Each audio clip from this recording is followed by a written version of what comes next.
welcome to the fourth in the series of the policy dialogues we've been having on Zoom and on Facebook.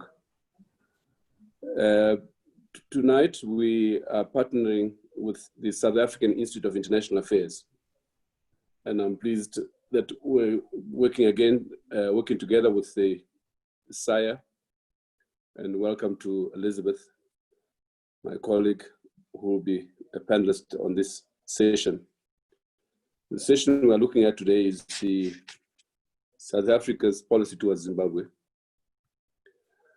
Is it a case of the tail wagging the dog, indifference, incapacity, or harvesting on a neighbor's economic woes? That's a question before us. I was asked to explain what is meant by tail wagging the dog. It means really a situation in which a powerful factor, such as South Africa, appears to be controlled or unable to deal with a lesser quantity, such as Zimbabwe. Indifference, the word speaks for itself. Incapacity, the question is whether the South African state has capacity to deal with Zimbabwe. And lastly, whether South Africa is quite comfortable in the comfort of the fact that economically, Zimbabwe is very dependent on it. The balance of trade, for example, the number of Zimbabweans working skilled and unskilled in South Africa, and so on and so forth. So tonight, really, we have experts in the true sense of the word to deal with the topic. The first is Elizabeth Sideropoulos, the CEO of SAIA, expert on South African foreign policy, especially with respect to Africa and the region. We have Linda Freeman, Canadian. She's in Ottawa. Thanks, Linda, for joining us.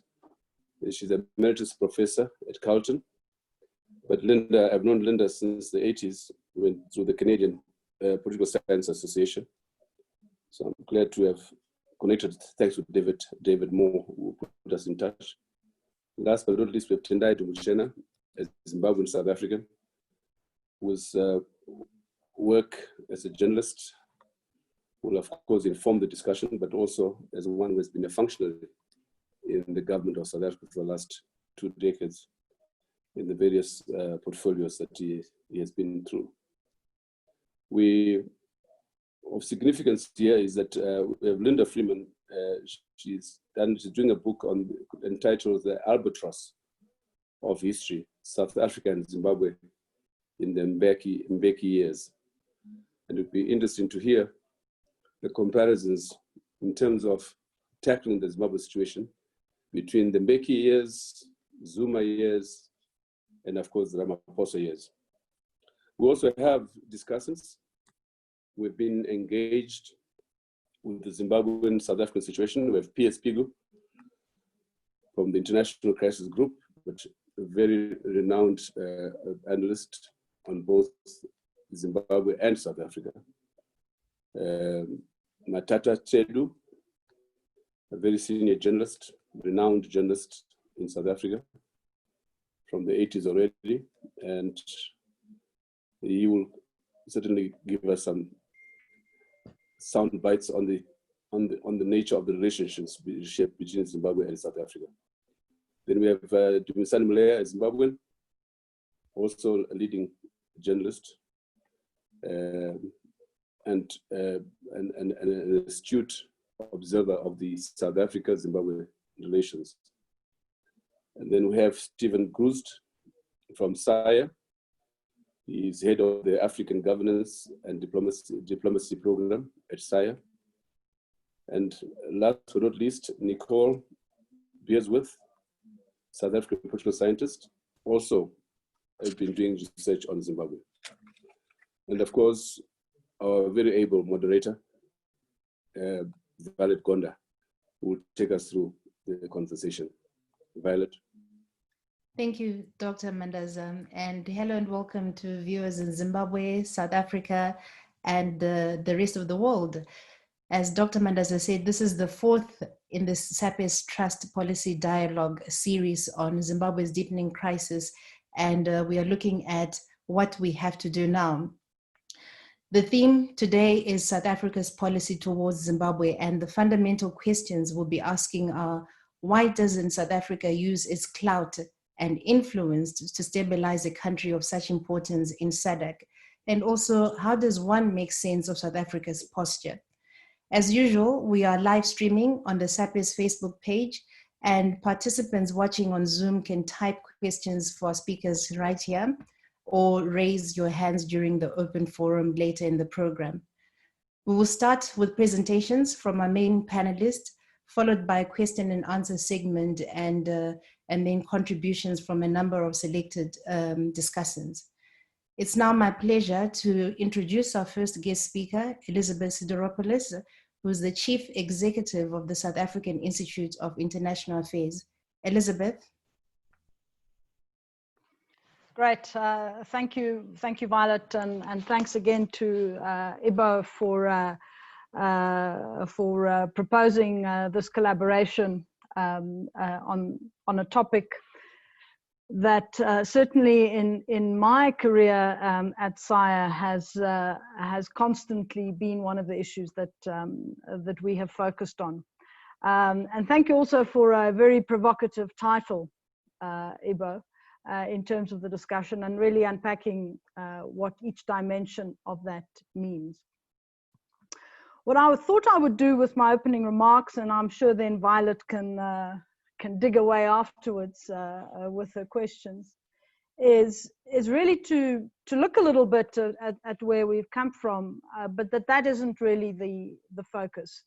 Rather to actually look at what we can do at this juncture in terms of, and I mean here South Africa. Historically, South Africa's focus in its engagement with Zimbabwe, and I think Violet, you've posed some very good questions here, which I will be addressing to some extent. South Africa's focus has been on stability over democracy or better governance. So it's about making sure that the state remains stable, and we can argue whether that has been successful. And it has done that often as a trade-off to sort of pushing for greater opening up of the democratic space, greater accountability, etc. And I think it has made some substantial inputs over the last, particularly during the Mbeki years, but I think it failed really to see them through. And I think perhaps the GPA and the GNU are good examples of that. I do believe that at this particular juncture, we need to engage on this issue with substantial resources. And I say that bearing in mind that at this particular juncture, I think the bandwidth of South Africa is particularly strained. It's strained both from a financial perspective, but also in terms of what's happening with COVID, and clearly what is happening domestically after 9 years of state capture. But I do believe that actually it is in our interests to have a working democratic Zimbabwe as our neighbor, and that therefore we have to invest in that. And that, so there is an interest dimension to it, but I would argue there is a value dimension to it, and the issue about values here is that certainly in the last couple of years under the Ramaphosa administration and the Department of International Relations and Cooperation, there has been an attempt, certainly at least in word, to emphasize that values have to be an important element of our foreign policy, that we have to recapture the moral high ground that we lost a long time ago, and that we have to give space also to a human rights dimension to our foreign policy. All of these things, of course, are not mutually exclusive, but there has been that emphasis. Now let's just look at a little bit of where we are in Zimbabwe. As I indicated, in terms of my particular career at SIRE, the crisis is now 20 years old. I think SIRE has been engaging with this in very many different fora and in different ways over that entire period. In this period, the economic and social crisis continues. Governance institutions and the rule of law continue to be undermined and to have been significantly eroded. There is a political impasse between the main political protagonists and has been for some time. People have voted with their feet and trust in the body politic has eroded. The 2008 global political agreement in the GNU were in retrospect simply an interregnum that in 2013 returned to the polarization, fragmentation, all of the governance issues that were never really resolved in that period and that characterized the preceding period. And the change of guard in 2017 was seen by many as carrying the potential of turning a new page, but absent a willingness to address the political and governance challenges, including the vested interests of the ruling elite, including the military, the crisis continues and is being exacerbated by COVID. So this is clearly, you know, we got to do something. We got to do something differently, I think, because this has, as I've indicated, this is not something that actually is in the interests of South Africa, notwithstanding that we have gained skills and so on, and it's certainly not in the interest of a region, particularly at a time when we're talking about greater, more effective regional integration in the context of the continental free trade area. Now, over the years, South Africa has spent a lot of time on Zimbabwe as SADC's mediator. If we look at where we are today, we can argue clearly that it's not been effective. Perhaps its crowning achievement was the GPA in 2008. But then keeping ZANU to the GNU and the GPA commitments, after that, things frizzled away. And with the elections in 2013, I think South Africa almost, you know, and SADC sort of stepped away and said, well, our job's done. In retrospect, none of the deep structural problems were addressed fundamentally. And if we look at the most recent IMF Article 4 consultations report, that indicates that efforts were made in 2019 to tighten, from the government's perspective, some of the fiscal dimensions, but actually the report noted that the staff monitored program was off track. So the economic dimension was not happening. The significant governance reforms were not happening. And they were concerned, of course, that with the onset of COVID, this economic and humanitarian crisis would be exacerbated, and had already been exacerbated by policy missteps and climate-related shocks. And it would really require difficult policy choices from the authorities and support from the international community.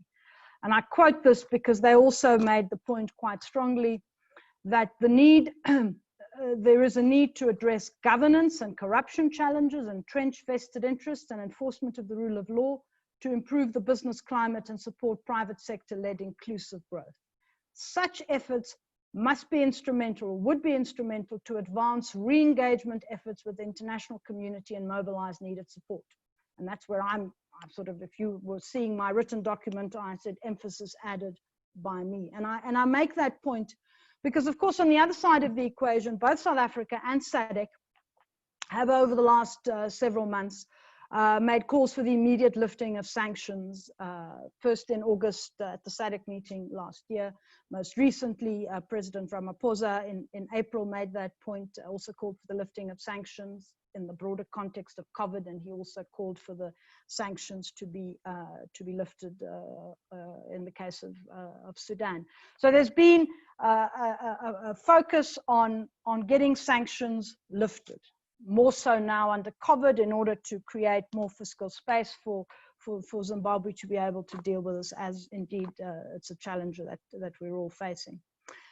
But the truth is that unless significant changes are made, and this is not about tinkering with policy, but actually significant reform changes are made in terms of the overall governance and rule of law, that is not going to you know, the rest of the international community is not going to respond to that call for removing sanctions. And I think that must be clear. So we're at an impasse. For sanctions to be lifted, Zimbabwe will have to undertake both political and economic reforms, but such reforms are also integral to the country's overcoming of its 2-decade-long crisis. So the country needs a new social and political compact, but fundamentally the politics have to be addressed first, that we can't simply be tinkering with the economy and thinking that somehow it's all going to kind of pull together. And I say that because I think this is important also for us as South Africans to realize and to take into account. I think in November last year, our Minister of International Relations and Cooperation, Naledi Pandor, actually made some important observations in terms of the Zimbabwe situation.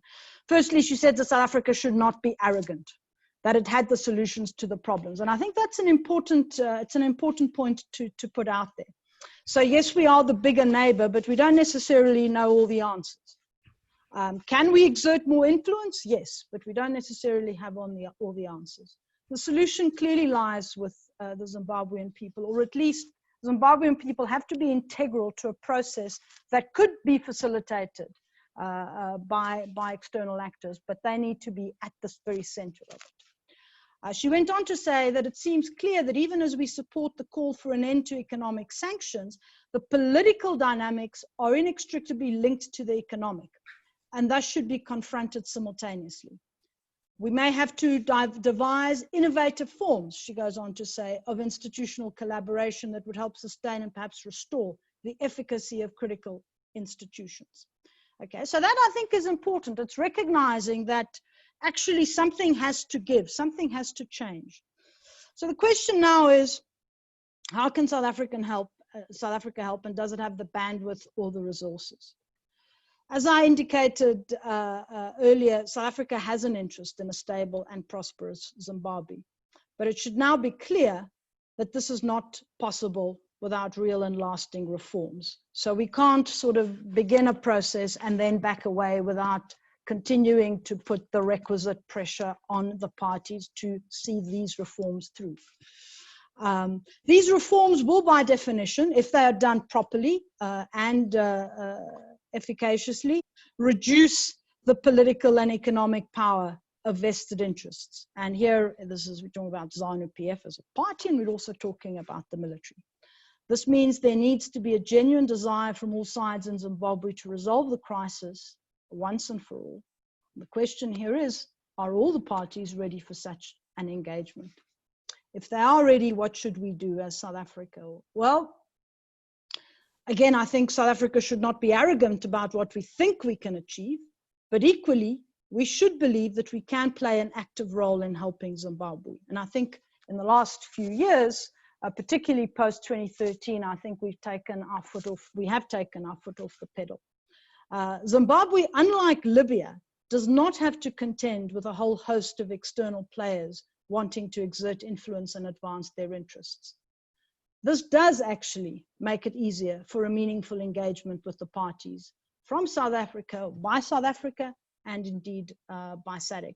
I mean, yesterday I was in a discussion on the external actors in Libya, and to really try to unravel that situation is a complete nightmare, and I can't see much light at the end of the tunnel in the short term. But Zimbabwe is not that, and I think we can be thankful for that.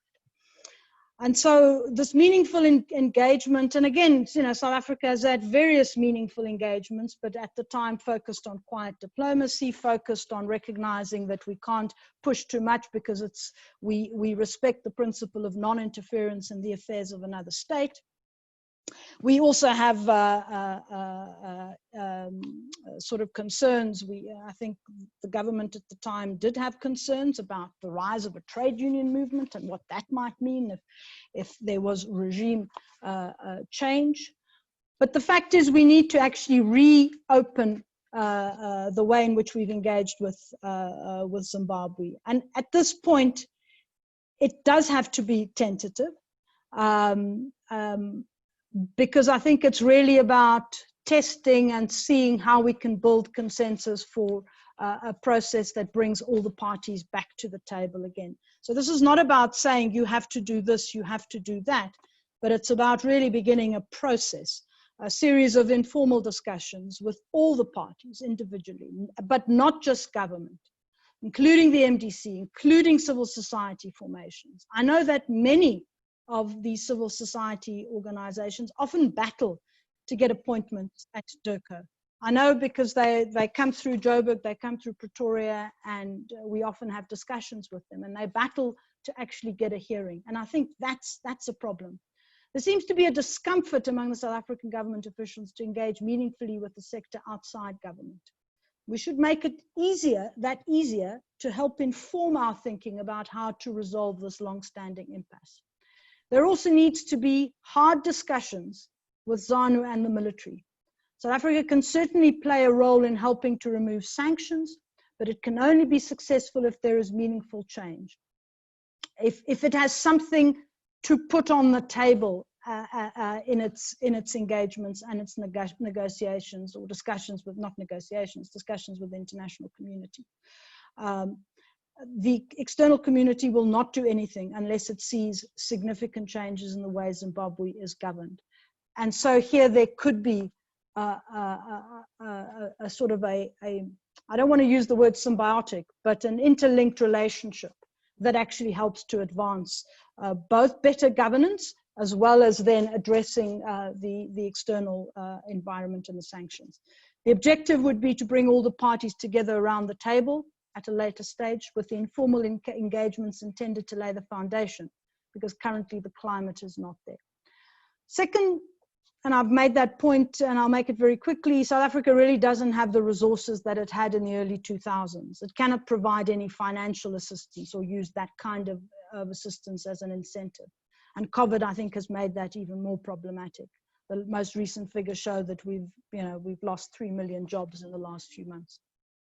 But I believe that putting resources into helping Zimbabweans overcome their impasse and the economic and political malaise is an investment worth making. If there is one foreign policy priority we should have, it should actually be Zimbabwe. If Zimbabwe is able to resuscitate its economy, which is based obviously on sorting out its political issues, it can become an important partner for South Africa in the building of a regional economic community based on regional value chains, an important building block for the achievement of the continental free trade area. And a resolution of the crisis in Zimbabwe becomes all the more important from a South African perspective in light of developments in northern Mozambique, in Cabo Delgado. We don't want, and we cannot afford to have another neighboring country descend into significant instability, and Zimbabwe still remains this gaping hole in what, from an economic perspective, and what can really should ideally be a key player in the economic development of the region. Which is why really pushing, and here just my last remarks, really pushing for sincere dialogue and recognition, especially from the ruling elite of the need to make changes in opening up the civic space, fighting corruption, re-establishing independent institutions are vital. And this is where I think South Africa really has to exert its influence. And it doesn't have to be about shouting, absolutely, but it does actually have to re-engage at a senior level with both the government and then with the other actors. The fact is that Emmerson Mnangagwa has not brought about a sustainable spring. So something has to give and to change. And South Africa can play a midwife role in that. Otherwise, I think we will be discussing this again in 2030. So I cannot emphasize enough that the parties inside Zimbabwe need to be at the point that they can recognize that this is necessary, and that from our perspective, from the South African perspective, we are willing to engage. Not just, by the way, at a governmental level, but let's look at this in a multifaceted way, which uses all South African actors at its disposal in an integrated, coordinated way. So it could be the ANC, the think tanks, CSOs, business and the churches, taking advantage of the different leverage points that different actors may have with partners in Zimbabwe. Let me leave it there. Thank you. Thanks, Elizabeth. Just a couple of questions for you on the issue of South Africa is ready to intervene or come and help the key players in the country, what happens if they don't actually sit down and talk? Because at the end of the day, that's one of the biggest problems that we've seen in Zimbabwe, where the political parties are failing to sit and talk. So does South Africa have to wait for Zimbabweans to actually do something before it can intervene? No, I think it has to actively engage with all the parties to get them to a point where they need to recognize that they have to be at the table. And I use an example, and I know this is, it can be a hard slog, but I use the example of how the process began in South Africa in the late 1980s. I mean, in 85, 86, the National Party government wasn't going to sit down and have any conversations with anybody. But there was a series of engagements, even before we got to 1990 and 91. And I'm hoping that it doesn't take that long. There were a series of engagements of various non-state actors with the informal hidden involvement also of some actors in government who believed actually that some conversations needed to begin. To get us to where we got to on the 2nd of February 1990, where F.W. de Klerk announced this. Now, I'm not drawing parallels between the two, but I'm using that as an example of how do you break impasses, or how do you make people appreciate that they need to come to the table. And perhaps COVID is an opportunity, because COVID's implications, I think, for the region as a whole are going to be significant, and they're going to go beyond sort of the next 3 months. They're going to be really, really significant. And so this crisis perhaps will make us focus our minds, both in South Africa and in Zimbabwe, that actually we cannot afford not to be sorting this out, not to be sitting down at the table and trying to get out of this vicious cycle that we've been in for 20 years. I mean, that's the message. And we've seen what's been happening in Mali, for example, and we've seen Western governments coming in to mediate in regional crisis. But in SADC, in the Southern African region, we hardly see any movements. Why is that? Why do SADC governments let things get worse before they actually, can do something about it? Well, I mean, I don't necessarily think that it's a good thing necessarily to have, say, French involved or British involved in the mediation in Southern Africa. And we've had we know how also the UK engaged on some of these issues, both more recently and in the past. I think I think part of the inhibition is that we don't want to upset our fellow leaders, and I mean all of us in the region. I don't mean specifically South Africa. We're always very, very careful about getting people, calling leaders out. We see that also in the context of the African peer review mechanism, and my colleague Steve is in a much better position to talk about it there. We're also very careful about not sort of bruising egos. And I think maybe sometimes we actually need to bruise egos. They need to be bruised. And so we kind of have this delicate dancing act around, maybe you can do this and maybe you can do that. And that's important. That's part of the process. But at some point, you actually have to recognize that this doesn't work now. And you actually have to now really make use of your influence as in the case of South Africa, as the bigger economy, as the bigger power. But I think you also have to do that in a way that brings the internal parties along, because we have too many experiences of the fact that you go in there, you think you know what is best, and then you leave, and the problem then is left with the citizens. And it's not the case of you make the problem, you own it, you can leave. And I think that's also something that I think South Africa has been extremely conscious of. But I think historically, South Africa has not wanted to call out any leader in SADC. And that, I think, has been the SADC modus operandi. Okay. No, thanks, Elizabeth. We'll come back to you again later. Let's now go to Linda Freeman, who's an African political economist, and she's actually written a book on South Africa and Zimbabwe relations. Linda, what does your book say about the topic before us? Well, it's still in the process, so it's not a has written, but is writing. Ah. And I think that first, let me start by thanking Ibo and Sapes for including me in this talk. I think I'll learn as much as I'll offer, but I'll step back from what Elizabeth has done and offer a slightly different background look at why the present is the way it is. And Ibo started by talking about the South African support of the Mugabe and Mnangagwa government so soon after the end of apartheid as paradoxical, and I would agree. And I think one has to look back to the 90s to get some sense of the orientation which set the South African government up in the 2000s. There were three cases. One, of course, was Nigeria, where Mandela was humiliated when Abacha executed Ken Saro-Wiwa and the Ogonis.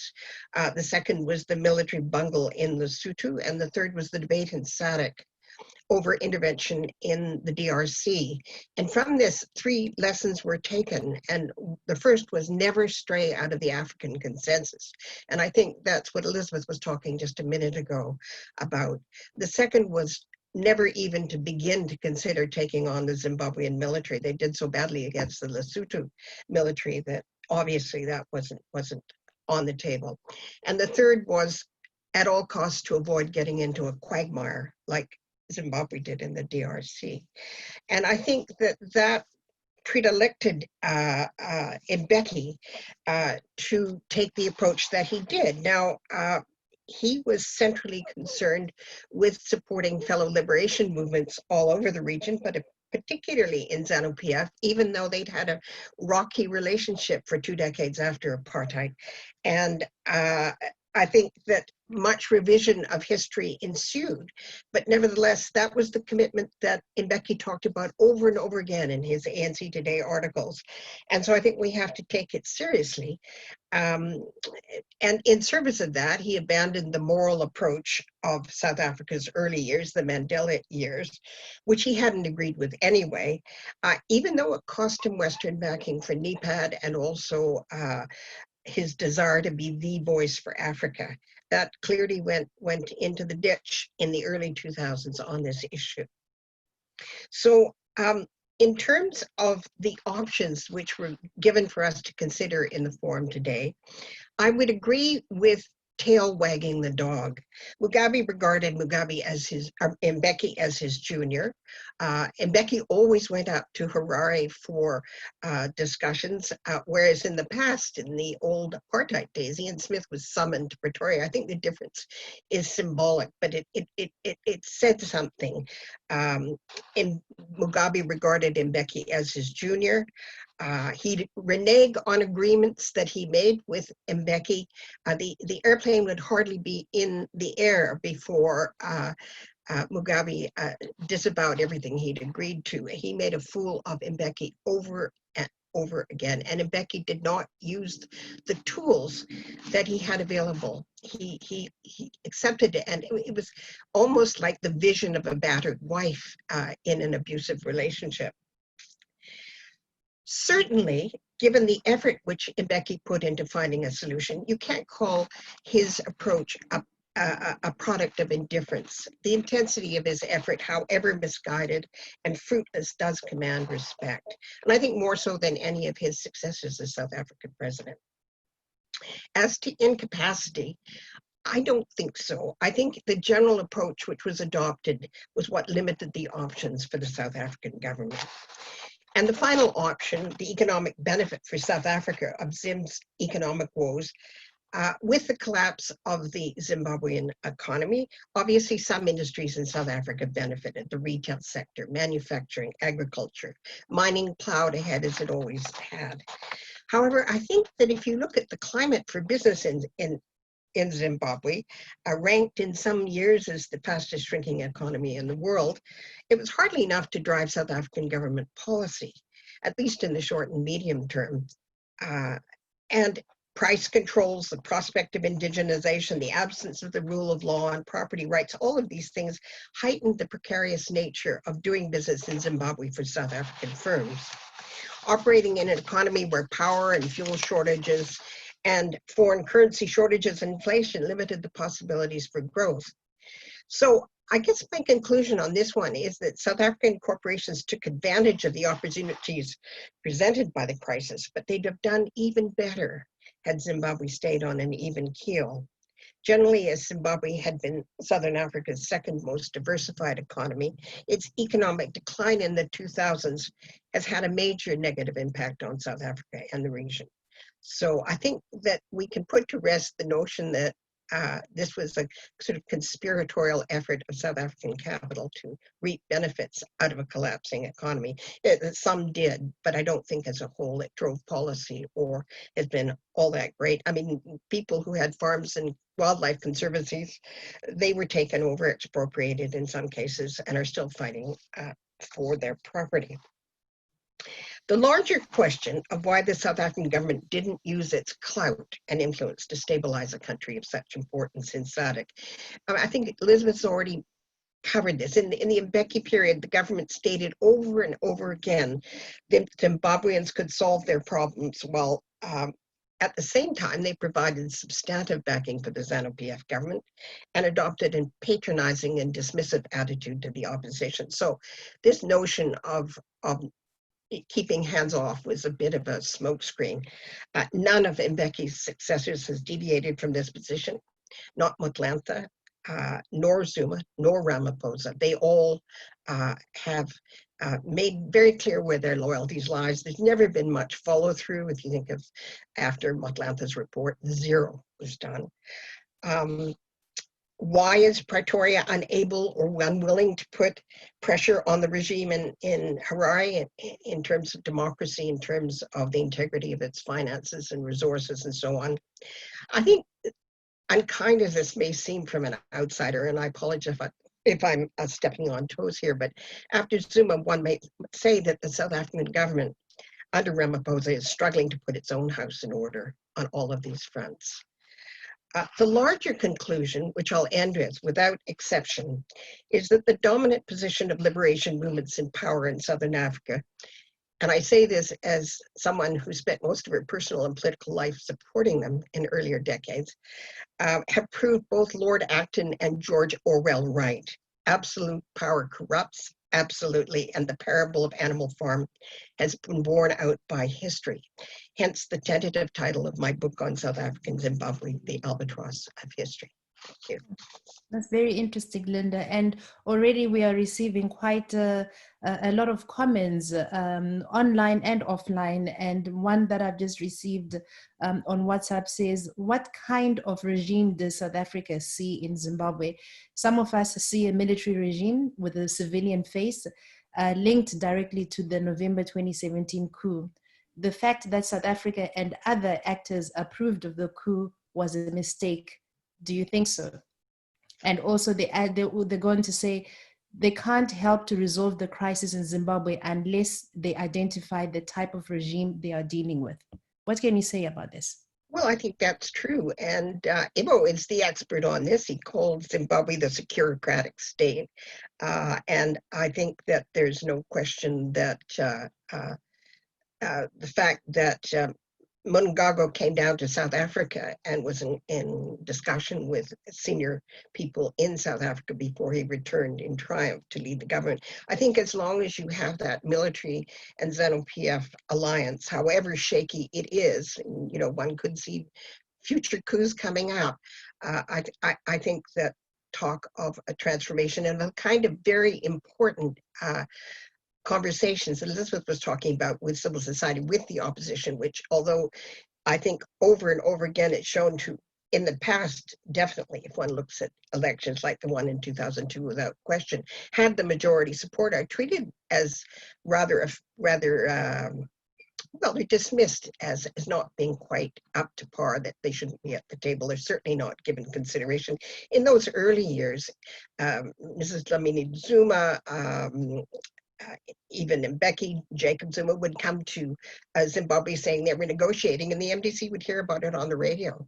So they've never been treated properly. And I think one has to understand that underneath everything that's going on, there is a certain kind of regime in Zimbabwe, which, and a certain kind of regime in South Africa. Not a military one, thankfully, in South Africa, but certainly a regime in Zimbabwe, which has, right from the get-go, had the military at the core of power, in the seat of power. And you heard Elizabeth saying that South Africa needs to have a hard discussion with ZANU-PF and the military. Now, just going back to what happened in 2017, did the failure to call the military-assisted transition mean a lost opportunity for strong international diplomatic intervention and lose an opportunity to reform the Zimbabwe state permanently? Well, at that point, I don't think anybody outside had all that many options. The military were in power, and I doubt that anybody could have done anything about it. And that's the worry for the future, is with the extraordinary power of the military. What is the future going to bring? They're certainly not all that happy with Mnangagwa, if one thinks of the way in which they themselves unilaterally took decisions about the country's finances in the last few weeks. So there are signals of unsteadiness. And I'm not sure that South Africa could do much about it at that level. I always thought it was a shame that Mbeki, right at the beginning, hadn't done what he could have done. He had all the levers of power. If one looks back at the way the apartheid regime dealt with Ian Smith, if Ian Smith didn't do what the government in South Africa wanted him to do, they would pull some refrigerated cars, they would halt traffic, they would pull military assistance. And Smith came into line. In a sense, the regime in Rhodesia ended in Pretoria when Vorster and others said time's up. Mbeki had all those levers of power, but never even considered using them. These were liberation brothers, and it was out of the question. And had he had the foresight and the strength and the unity within his government, I'm not sure he would have had. He could have done something right at the start. After that, in a sense, there is a tide in the affairs of man, and they missed it. And so all the shallows and miseries we've seen in the decades since. I actually wanted to ask you a final question about that, but going back to the time of Gukurahundi, and I wanted to find out, what do you think South Africa should have done at these major historical points in Zimbabwe, from the Gukurahundi, the land reform, and subsequent elections, just briefly? Well, the Gukurahundi, the ANC was in the region, it wasn't in power. So obviously, the sad thing about that was that the ANC kept its mouth shut then and after. They were, in a sense, dependent on South Africa not invading Zimbabwe. They did, as Eleanor Sisulu has pointed out, they never really did their part. Land reform, well, that all was kicked off in the early 2000s, and Mbeki's equivocation, I think he felt was necessary, but I think it was open sesame for what happened afterwards. And I think this is a question that has come from Facebook. It's John Foster eventually pushed Ian Smith to the negotiating table that led to independence. Why has Ramaphosa not done the same with Mnangagwa?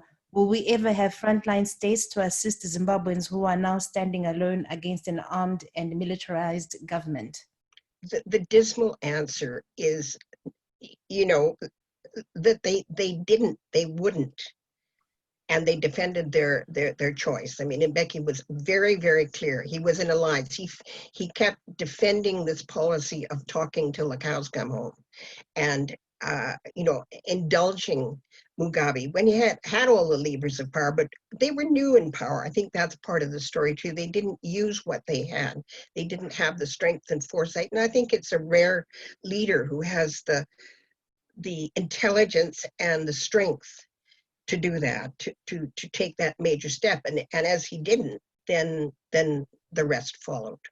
Okay, I'll come back to you again. Let me just move on to Tendai Dumbuchena. Hi, Tendai. Are you online? Yes. Yeah, now Tendai Dumbuchen is a journalist and political analyst based in South Africa. He's going to be talking about the lack of political will. Tendai? Thank you, Violet. Thank you, Dr. Mandaza and the Surplus Trust for providing this platform for this very important dialogue, exchange of views. I will be brief and answer the questions posed in the subject matter. Is it a case of the tail wagging the dog? Yes, it is.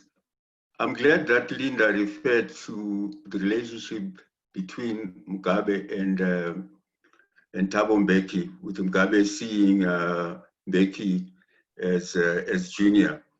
If I can shed a bit of light on that relationship and what made Mbeki almost grovel to Mugabe. You'll recall that in 2002, the 2002 presidential election, the Commonwealth decided to send an observer mission, which produced a report that was very damning. Now, the agreement the Commonwealth leaders had made was that they will be guided to what they do by the report. So the troika of Thabo Mbeki, I think Obasanjo and John Howard, the Australian Prime Minister, were to meet in London to make a decision on the matter, whether to suspend Zimbabwe from the Commonwealth or not. Now, what happened between the election and that meeting is that Thabo Mbeki promised Mugabe that he would veto any decision by the Troika to suspend Zimbabwe because the decision had to be unanimous. So he went to London, and when he got to London, on the morning of his arrival, Tony Blair's close friend, Peter Mandelson, had written a letter in one of the British papers to say that if the Africans, i.e. Obasanjo and Mbeki, vote against the suspension of Zimbabwe, Thabo Mbeki might as well, Thabo Mbeki's NIPAD, which was going to sell to the G20 in Canada, would be dead in the water. And so Mbeki was then forced to vote with the two other leaders for a suspension. So after that, Mbeki felt that he owed Mugabe a lot, and he and his foreign minister, Nkosazana, groveled quite a bit to restore the relationship. I thought I would just make that point. Is it indifference? No, it's not. It's complicity. Is it sheer incapacity? No, it is not. Is it harvesting on a neighbor's economic woes? I agree with the other panelists that that is not the case. But the main point I wish to make, which answers all questions posed, is that South Africa has no will to provide leadership in SADC, let alone the rest of Africa. This is despite the fact that its economic output is more than that of the other 13 SADC member countries combined. The ANC belongs to what is called the former liberation movements of Southern Africa, which comprises the MPLA, Frelimo, Chama cha Mapinduzi, SWAPO, and ZANU-PF. This solidarity group alleges ad nauseum that imperialist forces are bent on sponsoring regime change in their countries. They seek to support one another to repel these imperialist machinations and ensure that they govern in perpetuity. The ANC's support for ZANU-PF must, beyond their bilateral relations, be also seen within the wider context of this Solidarity Alliance. So the ANC's posture on Zimbabwe is predicated on its policy to support a sister liberation movement in that country. If I may just make this point, South Africa's unwillingness to provide regional leadership is not just confined to Zimbabwe. If you look at Lesotho and Swaziland, these are two small countries almost entirely dependent on South Africa for their economic survival. Lesotho has been bedeviled by chronic political instability, which South Africa has failed to resolve. In the case of Swaziland, despite pleas by the opposition Podemo alliance, South Africa continues to mollycoddle an absolute monarch who denies its people the most basic and human rights. This begs the question, if South Africa is unwilling to use the enormous leverage it has over these two countries to effect change, how can it be expected to do so in Zimbabwe? On the issue of harvesting a neighbor's wars, as I said, I agree with the first two panelists that this is not the case. South Africa does not gain from Zimbabwe's economic woes. There are some private companies that exploit the cheap labor of undocumented Zimbabwean migrants, but it is not in the interest of South Africa for the economic meltdown in Zimbabwe to continue. We must bear in mind that the threat South Africa faces, looking at the future, is that of political instability caused by a shrinking economy and the resultant high unemployment and deep levels of poverty. It is not in the interest of South Africa to have many Zimbabweans in its country competing for jobs and scarce resources with its citizens. It is a situation that will get worse in a post-COVID-19 reality of a contraction of the South African economy. Sadly, with many foreigners embedded in poor South African human settlements, sporadic eruptions of xenophobic violence are inevitable. The ANC is fully aware of the dynamics at play, but cannot summon the political will to have a frank and open discussion with ZANU-PF and other parties in Zimbabwe to resolve the crisis. South Africa has the leverage to do this. There is no lack of capacity.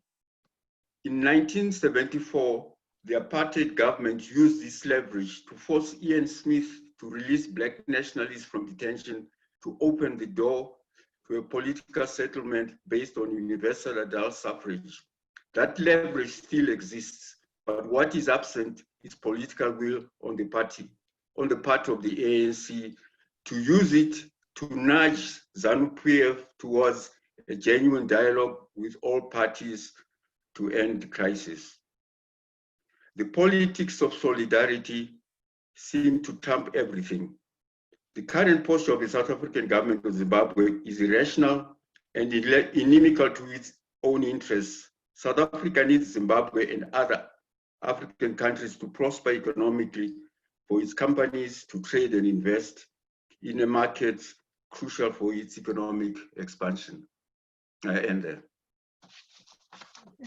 Thanks, Tendai. On the issues that you've raised about xenophobia, can you talk a bit more about these issues from a humanitarian point of view, because it appears there are increasing anti-Zimbabwean sentiments as some South Africans feel that Zimbabweans are taking over their jobs. So in particular, what can the South African authorities do about this in terms of the living conditions of Zimbabweans inside South Africa? Well, it's not the living conditions of Zimbabweans only. It's the living conditions of poor South Africans. If you come to Johannesburg or any of the major metropolitan areas, you see the informal settlements and some very poor sections of the townships. Now, the problem that you have is that in those poor areas which are overcrowded, especially in Gauteng, which are overcrowded, there's so much pressure on the health services, there's so much pressure on finding places for children in schools, there's so much pressure for housing. In those human settlements, those very poor human settlements, you have poor foreigners, the majority of whom are Zimbabweans, embedded in those communities. Right? So that is a very, very dangerous situation. It's a powder keg. And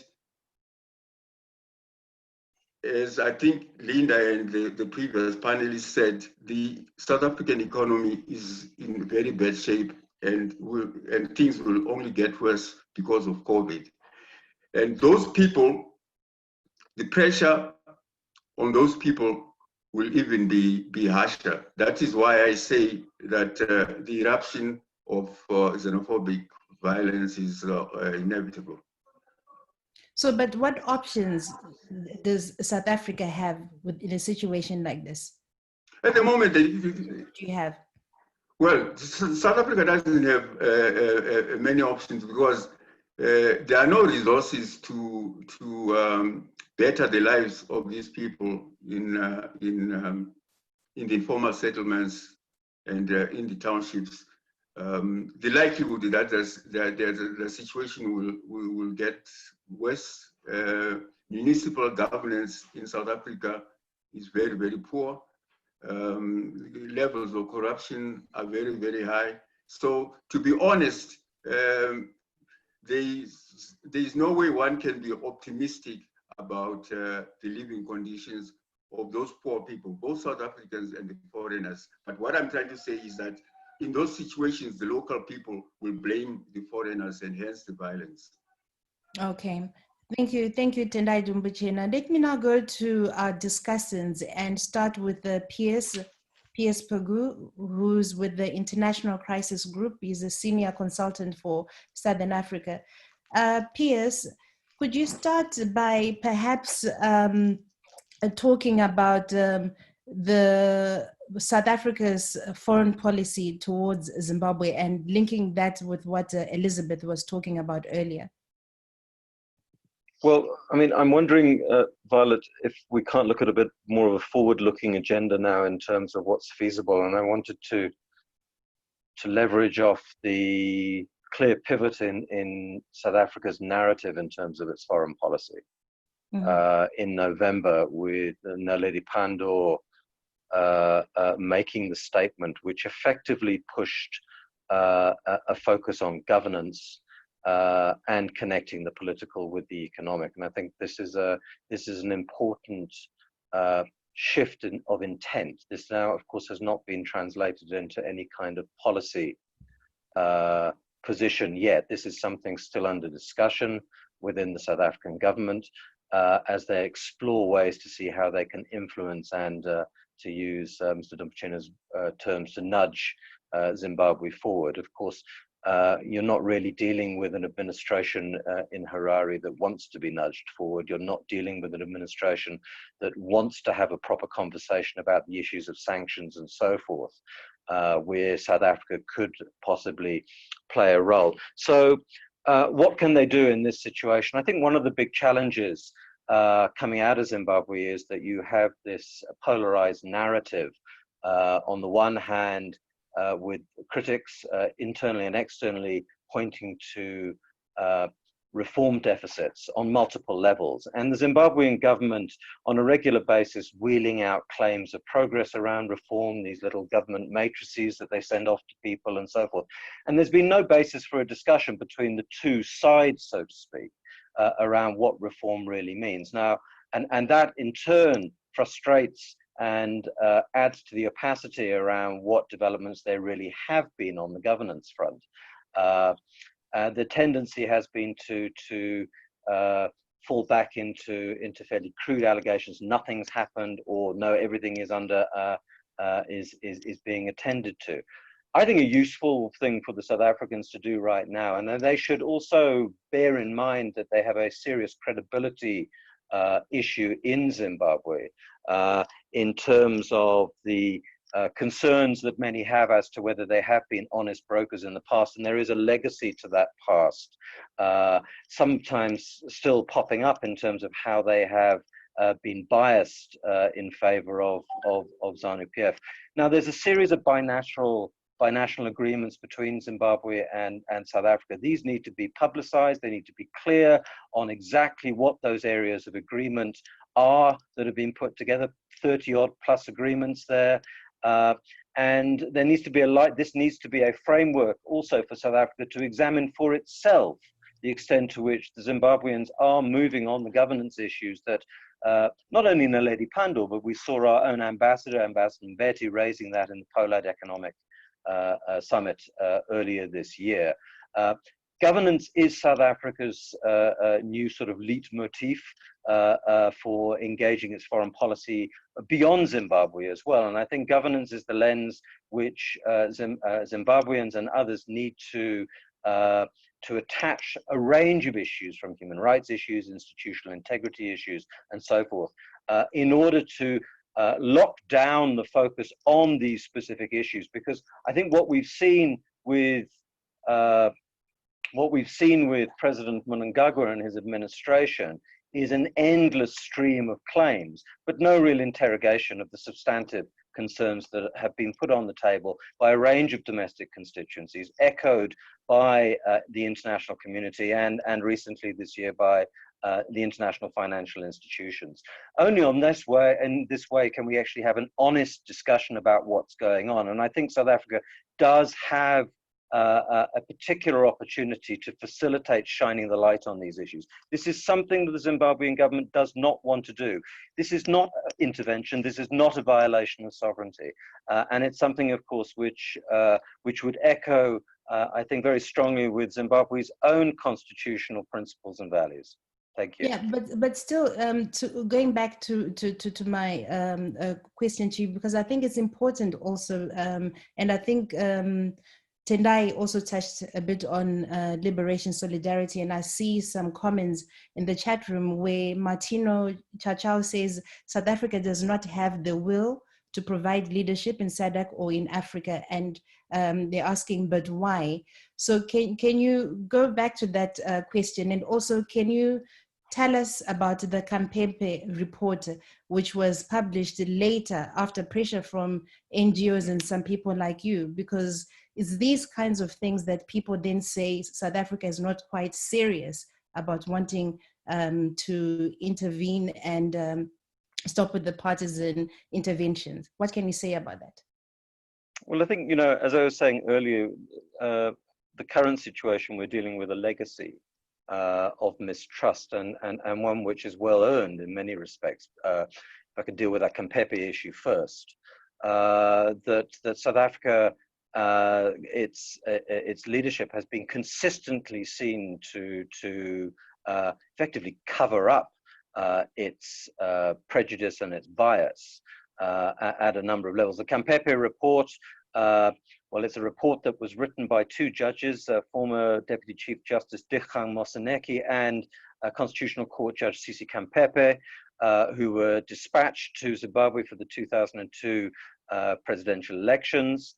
And they wrote a report to Mr. Mbeki, which effectively said that the election had not been free and fair, contradicting the report of South Africa's own observer mission and SADC's observer mission at the time. And then for the next 12 years, the Mbeki administration and the Zuma administration fought off attempts through the court to access that report by the Mail and Guardian, in fact, who were the lead protagonists on that. And eventually in 2014, South Africa's Constitutional Court ordered the Zuma administration to release that report. And so we can all see it now, and we can see that President Mbeki and President Zuma effectively lied and covered up to the South African public and to the Zimbabwean public. There's been no subsequent explanation from either of those two gentlemen as to why they did that and the consequences of that. On to your earlier question about South Africa's reluctance to move in terms of its foreign policy positions. I mean, this is not unique to the Zimbabwean situation either. It has a position of working through multilateral institutions, whether it seeks the cover of SADC or indeed the AU. It is the term used by many, the reluctant hegemon, unwilling to throw its weight around, but also wanting to be distinctly different from its predecessors that did this. I mean, it was an interesting parallel that Linda raised about Pretoria with the Smith regime and cracking the whip. This is not the approach to foreign policy that South Africans wanted to take on in terms of pushing its weight around. However, sitting on its hands on a number of issues has not been helpful either. I want to recall one anecdote. Nkosazana Dlamini Zuma, I think this was in the wake of Operation Murambatsvina in 2005, when questioned by journalists when she was foreign minister about why is South Africa not doing anything? And she turned around and said, well, what do you want us to do? Roll in the tanks to Harare? As if the two options on the table were roll in the tanks or quiet diplomacy. Now, there's, of course, a range of different options in terms of messaging, in terms of specific actions that South Africa could have taken. But it has chosen not to do that.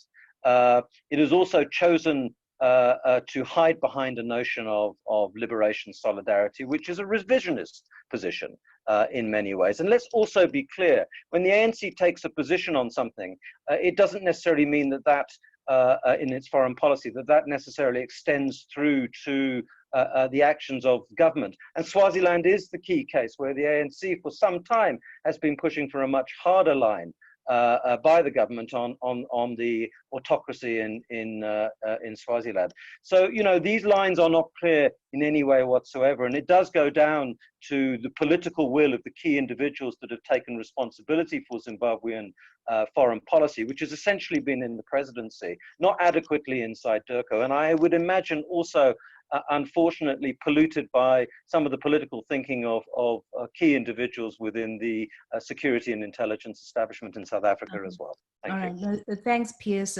Let me just bring in Dr. Mandaza to just give us a brief comment about this issue of unpublished reports. I understand that there was another report that was done by South Africa, in fact, by the generals, South African generals, which up to now has never been made public. And Dr. Mandaza, I understand that you gave evidence to the Commission of Generals at the South African Embassy at the time, a few years ago. Why has the general's report not yet been made public? What can you tell us about this? I think it's a scandal. I think it's a scandal along the lines that Piers and Tendai have just outlined. It's more than just cover up. I think it speaks to the incapacity. Tendai says it's not incapacity, it's lack of political will, but that is incapacity. Lack of political will speaks to an incapacity. And I think it has to do with, let's take the general's report. The general's report was prompted by the violence that followed the 2008 elections, especially the violence where 308 people were killed, many were maimed. And I took 3 people, 2 of whom had lost their hands in Bindura in Zimbabwe during the runoff. I took them to the South African embassy where I gave evidence to the generals, General Romano. General Romano broke down in tears at what he saw.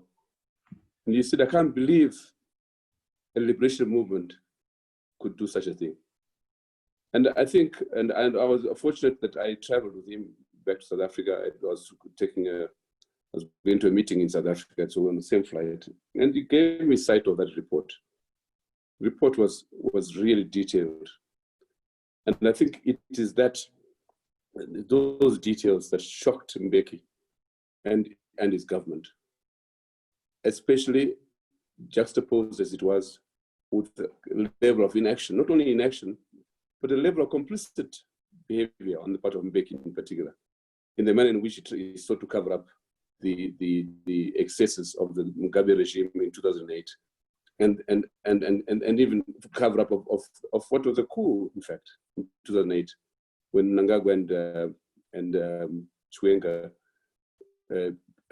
prevailed on Mugabe not to give in to the election results. I think it's well documented.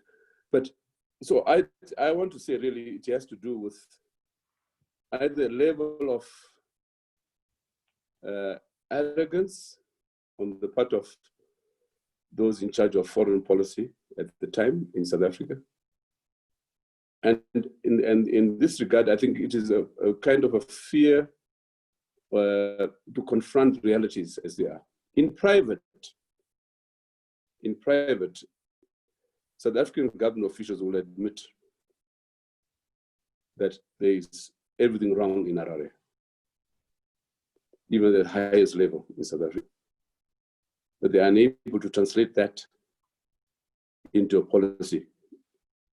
And at some level, it comes to it speaks to a level of almost indifference, hoping that things will wish themselves away. And of course, the level of complicit.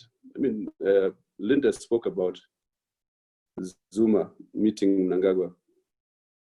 It's no secret now, the level of complicity of the South African government in the coup in 2017. I hope the analysts at SAIA and elsewhere can do some more work on that. What Piers said just now, I think the level of dominance of foreign policies by the intelligence, the military and intelligence, speaks loudly in our countries, and including South Africa. And I think that's where we should examine more closely to understand what is the intelligence vision of Southern Africa, of South Africa itself, and of Zimbabwe. Because I think at the moment, they are the ones running the show, the intelligence and the military. Thank you, Dr. Mandela. Thank you. Let me go to Matata Tsedu, who is a former executive director of the National Editors Forum. Matata, I also want to just read a comment that's in the chat room from Eleanor Sisulu, who says, worse than the Kampempe report was the report of the generals that Ibo Mandas has just talked about, which was sent by Mbeki after the 2008 runoff. That report of the most horrific human rights violations actually disappeared. So I'm wondering, what has happened to the civil society in South Africa? They pushed for the Kampempe report to be made public. How come this has not been done also when it comes to the general's report? Matata? Thank you. No, I don't know why the people who have been fighting to get the Kampempe report out have not pushed for the general's report to also be released. But I'd also wanted to just start on a little minor thing, that as much as there is no country called Rhodesia anymore, there is no country called Swaziland anymore. It is Eswatini. Whether we like Mswati, the king and his shenanigans or not, but that is what that country is now called. And I just think it's important that we use the correct terminology when we refer to countries. Mm-hmm. The issue around whether South Africa is incapable of doing anything about Zimbabwe, for me, I think in order for us to understand it, we have to go back to why there was the economic meltdown in Zimbabwe. And that takes us back to Lancaster House, Ibo, where there was that whole agreement that the land redistribution program would be financed by the British after a number of years. When those years were about, the ANC was in discussions with the Boers here, and because the UK was not willing to live up to its commitment to the agreement in Lancaster, the Zimbabwean government was about to start redistributing land irrespective of those agreements at Lancaster. The ANC, through people like Mbeki and Oliver Tambo, were the ones who went to ZANU-PF and said, don't do it now, because you'll scare these guys and these discussions won't go on. Let's finish the discussions and we will see how we can help once we are in power. So when they get into power, of course, all sorts of things happen. But the critical thing is that for the ANC, there was no way they were going to confront Mugabe when Hitler, Hunzi, and the veterans started going around repossessing land, because they were the ones that said it shouldn't happen way before, when insofar as the ZANU-PF position was concerned, that time was much more conducive for that sort of action to happen rather than 20 years down the line, which is where, as South Africans, we are now. The agreements that were made in this country have not transferred economic power and all sorts of other things to the majority. And the chickens that came home to roost in Zimbabwe 20-something years after liberation are about to arrive home here now. So for me, it is not about incapacity. It's about being checkmated by your own agreements with the likes of Uncle Bob. Yeah. Right. So, but coming to the present situation right now, and looking at South African policy and what they've done over the years, since especially since the ANC took over, what can you say? What can the South African authorities do, or under what conditions should South Africa consider intervening in the Zimbabwean situation? I think the South African government has always intervened, but whether that intervention, one, met the expectations of a lot of people, or two, was effective, it's a completely different matter. There is also the internal dynamics within Zimbabwe and within the MDC in particular, and how it was responding to things and fracturing. So when people say the South African government didn't want to meet with the MDC, sometimes you have to say which MDC were they supposed to meet, because at any given time you either had 2 or 3 or sometimes even 4. So the interventions were there, including the provision of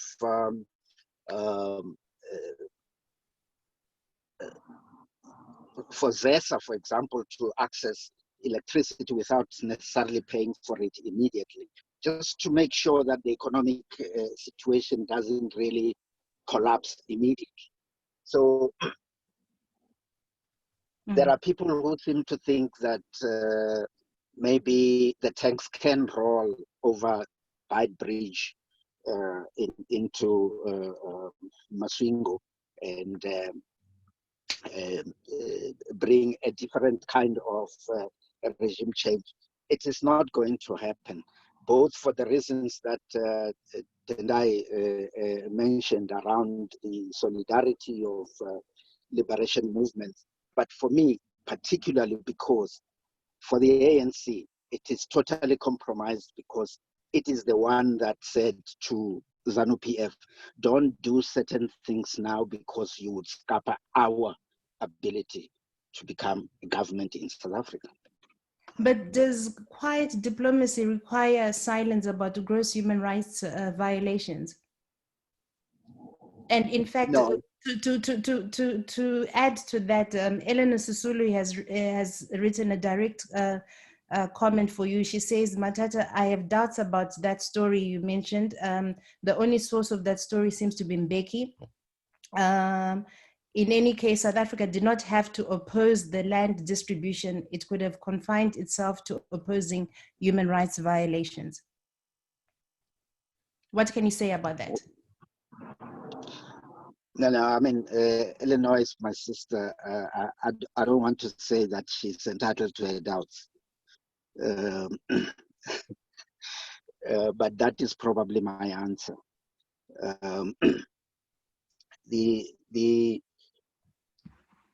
The question around land for the ANC is a precarious issue, because even here at home, they can't go and do something out there that they would not be able to do here and justify it. That's the reality that confronts them here. Right. Okay, so let me just go to Zimbabwe for now and see if we can get Dumisani Muleya, who's a Zimbabwean journalist, to give his thoughts on all these issues that we've been talking about. Dumisani?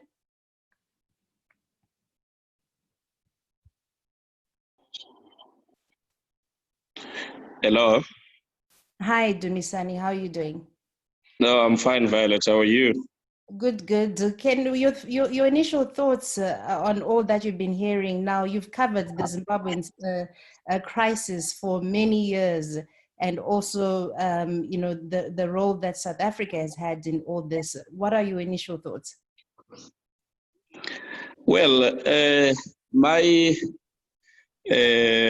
understanding of this situation, the relations between South Africa and Zimbabwe, I interpret them in the context of how the two states have related with each other historically, and then after freedom and independence, and indeed in the context of interests, in the context of ideals. Previously, during the apartheid era and the colonial era in Zimbabwe, South Africa basically acted on Zimbabwe based on a foreign policy approach, which was largely guided by interest, which was basically realism. It was more realpolitik than anything else. The South African governments of the time, they were more concerned about Rhodesia as a buffer to what they saw as the advance of communism down south. And indeed, they related to Smith on interest. If Smith played ball on certain important foreign policy and political considerations, they were willing to support him. If they didn't, if he didn't, it was always a stick and carrot approach. Then when you then take it into Zimbabwe and South Africa after 94, the approach has changed a great deal because of how the liberation movements related with each other. Of course, I mean, ZANU-PF was not part of the so-called original six. It was ZAPU. ZANU only came in later, at later stages. So at the beginning, it was the authentic six parties that included ZAPU, the PLA, and all these other parties, liberation movements in the region that we know of.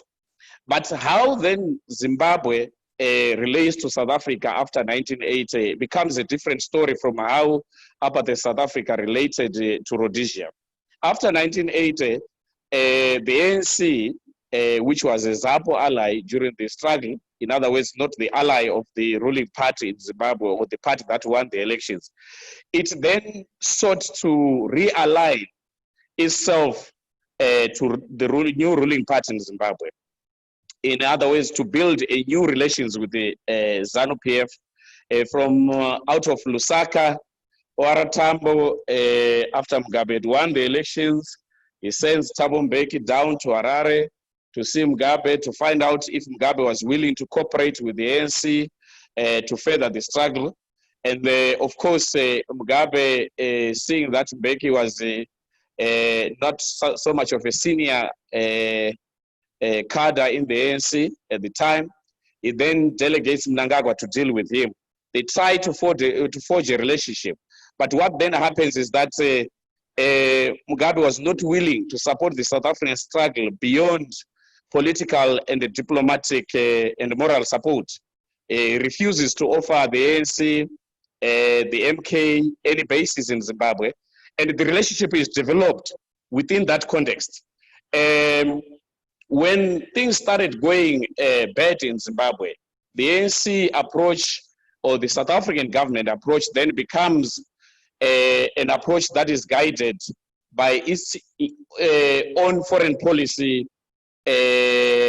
premise or ideals and how it relates to the former liberation movements in the region.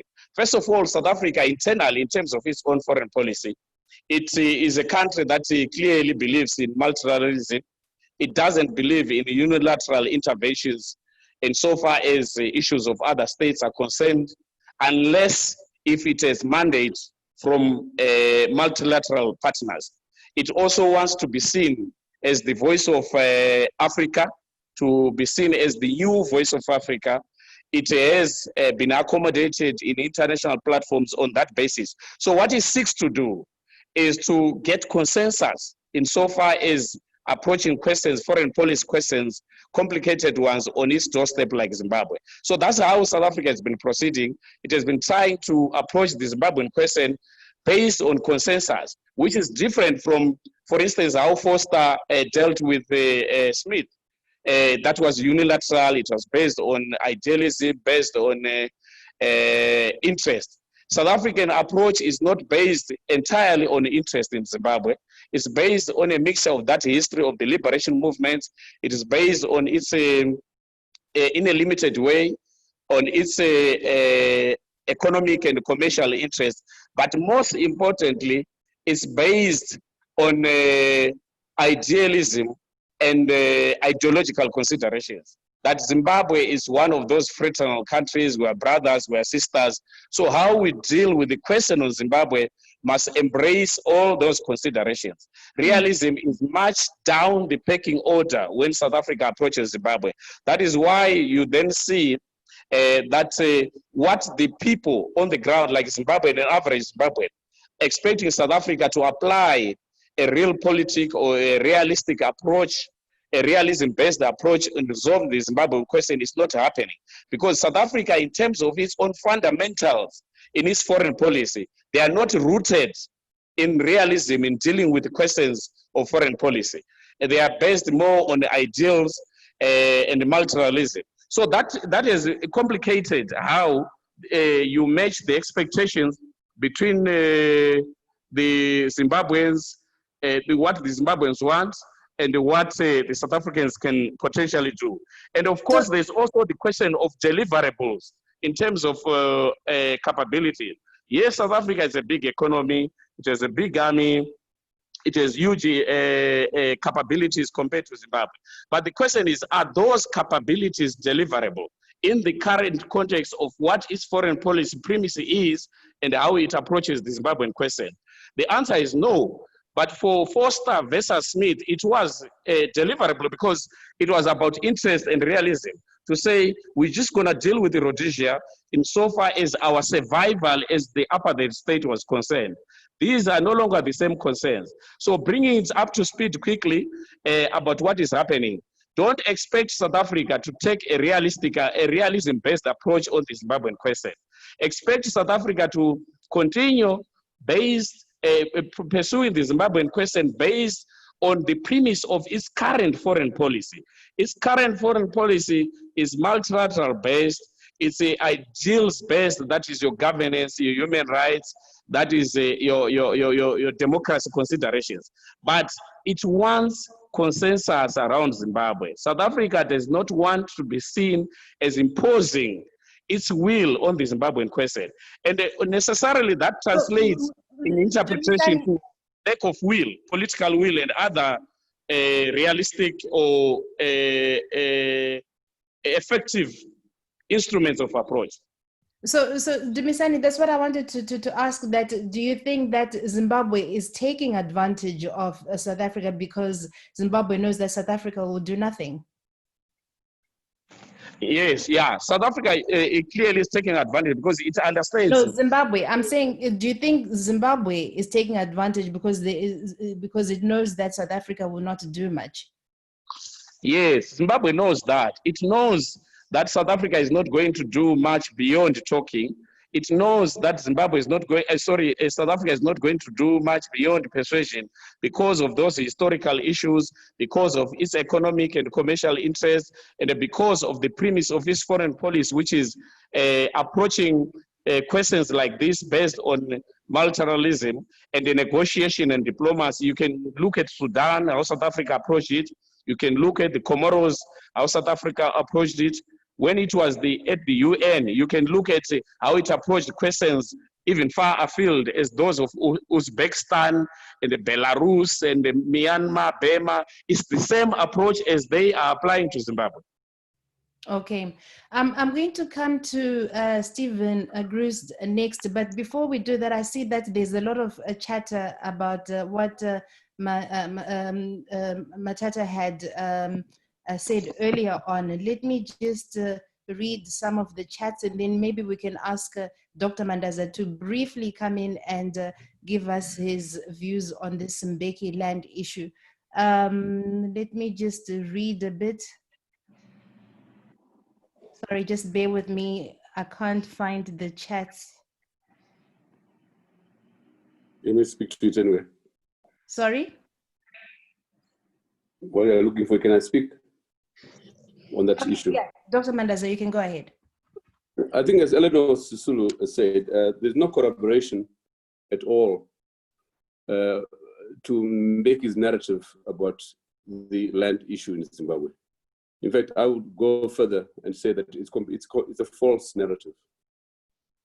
First of all, the Lancaster House agreement, I was there myself as a backroom boy at that time, specified 10 years during which there should be no tinkering with the land question. That ended in 1990. Okay.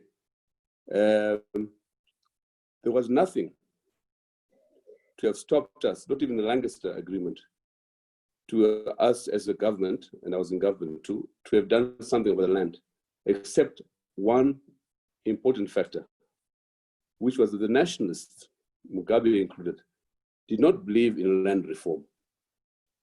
I remember Innocent Nkala telling me one day that we dare not give land to our people because they don't know how to farm. Leave the whites there to farm.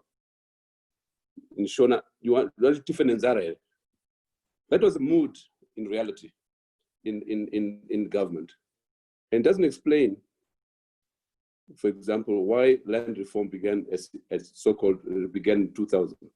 The reasons for the land reform beginning in 2000 is well known. It had to do specifically with the defeat of the Constitutional Commission report in February 2000, and the need to retain power.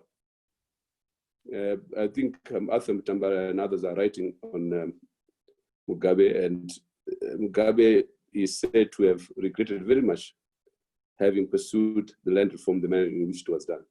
Not to mention the kind of excesses that there are, the fact that most of the Zimbabwean elites, governing, including Mugabe himself and his family, actually got title deeds for the farms they took from the whites. So it's a whole narrative which has to be really examined. But I just want to say that I think Matata needs to re-examine his sources again. That narrative is not true. Dr. Mandaza, it appears that there's so many different versions of this story, because Jimmy Adesina wrote in the chat, Julius Nyerere's private secretary confirmed the story that Matata has given. P.S. Pogu says, Blessing Miles Tendi backs Mbeki's claim and says it is confirmed by the former general. We await a copy of the interview. Obviously, someone is lying, so we don't know. But anyway, let me go back to what we're discussing today, and I'd like to go to another discussant, Stephen Gruzd, who's the African Governance Foreign Policy Analyst at the South African Institute of International Affairs. Stephen, to what extent can it be argued that in the final analysis, South Africa is more concerned at the obvious economic benefits to itself than to actually resolve, to help end the crisis in Zimbabwe? Thank you very much, and thanks to Ibo for inviting Saya to be part of this conversation. You know, I think that South Africa, as Elizabeth and others have said, has got limited bandwidth. I think there's been a kind of benign neglect of Zimbabwe over the years, particularly in the Zuma years after the activism of Mbeki. And, you know, it doesn't make the news like it used to, frankly. But we cannot ignore Zimbabwe. We cannot, our destinies are deeply intertwined. And but to expect tanks to roll over Beit Bridge is not realistic. I remember when the land reform was going on, people said, well, why don't we just switch off the electricity? Well, now we have problems with keeping the lights on here, so I don't think that's an option either. But it's often contrast with the way, for example, Nigeria behaves in ECOWAS. And it was instrumental, for example, in getting Yahya Jammeh to leave power when he lost the election. I think for all the reasons that people have already discussed, the dynamics are so different in Southern Africa, the liberation history, the ties, the rivalry, I think, between South Africa and Zimbabwe, the personal chemistry between leaders or lack thereof. I think that all feeds into this. And you know, I think now in the age of COVID-19 and the real crisis in South Africa, where we're approaching, I'm sure today we've gone over 400,000 cases. Now I think Harari's looking over its border and saying, gee, what's happening in South Africa? We've got to be aware of this, whereas it's always been the other way around. And is my mic muted? Okay. And Stephen, just in terms of what the international community can do, can you give us your thoughts on the BRICS, for example? You know, Russia and China always blocks at the United Nations when Zimbabwe comes up, when the Zimbabwean issue comes up. How does being a member of BRICS affect South Africa's foreign policy on Zimbabwe? You know, I think South Africa itself did a bit of defending of Zimbabwe as well. If you remember in 2008, after the elections and with the election violence, South Africa was in its first term sitting on the Security Council, and it did everything in its power to keep Zimbabwe off the agenda.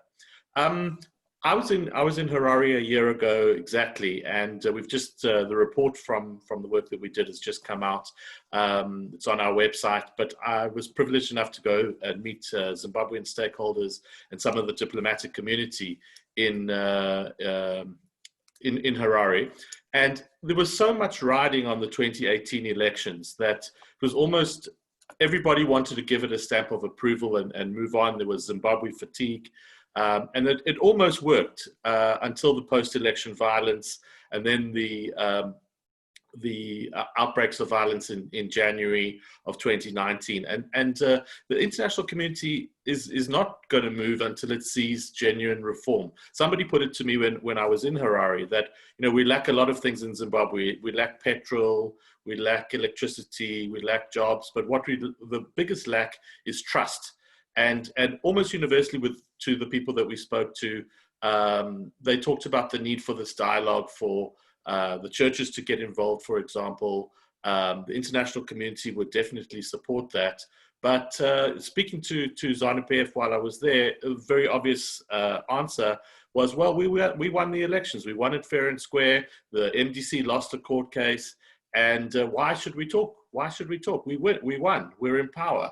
And that we don't want to negotiate ourselves out of power. So I think if the situation is worsened, the economic decline hasn't been arrested at all. It's going to get worse under COVID. And one wonders where the bottom is for Zimbabwe. Thank you, Stephen. Let me go to Dr. Nicole Beardsworth, who is a South African political scientist and has done extensive work on Zim-SA relations. Nicole, what should South Africa's policy be? Oh, that's a really tough question. You know, I think, so the one thing some of my reflections that I wanted to bring up in this is that something that all of the other panelists have kind of glossed over is that there was a very short window in which South Africa, or a particular South African president, took a harder stance on Zimbabwe. And I think we often forget that there was a period early in the Zuma administration where he actually appointed Charles Nkakula and Lindiwe Zulu as his envoys to Zimbabwe and gave them a fairly strong mandate to push Mugabe and to try to engage further with the MDC. And so there was this period for a couple of years where Zuma's administration took a harder line on Zimbabwe. And I think it's kind of instrumental and important. It provides some important lessons for the current situation, basically, because if you'll remember, so Zuma is taking a harder line on Zimbabwe. Mugabe is particularly unhappy with this.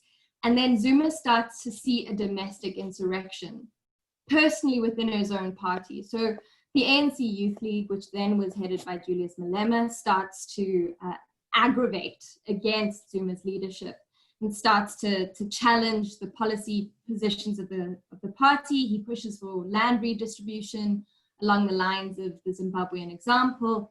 Malema spends a lot of time in Zimbabwe. He receives 20 head of cattle from Xavier Kasukuwere in 2010. And in 2014, Malema allegedly gets $400,000 from the same minister. And so there were all these suggestions at the time that Mugabe was intentionally fomenting domestic insurrection within the ANC in order to get Zuma to take his foot off the pedal, which ultimately did happen. So Zuma sort of starts to concentrate more on the domestic situation, on the crisis within his party, but also on a broader crisis of legitimacy that starts to bubble up during this time. And then in 2013, he removes Lindiwe Zulu after President Mugabe calls her a street woman.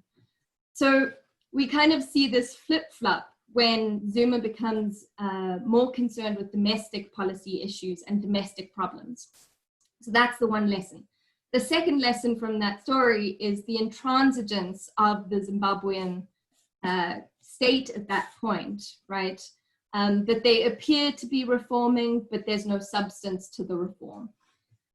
And the third thing that I wanted to mention, as Dumi Moleya already pointed out, is the South African government's commitment to multilateralism. So during this period when Zuma is pushing a bit harder on the Mugabe administration, we also see a kind of a core of support for this approach within SADC, right? So we had Jakaya Kikwete and Ian Khama, both of whom were fed up with the crisis in Zimbabwe and had given a broad mandate to the South African mediators to push hard. So now if we think about what we see currently in Zimbabwe, you know, we see the same kind of thing. We see intransigence in Zimbabwe. We see these attempted changes of the constitution, which we all know are regressive rather than progressive. We're seeing the repeal of POSA and its replacement with equally bad legislation.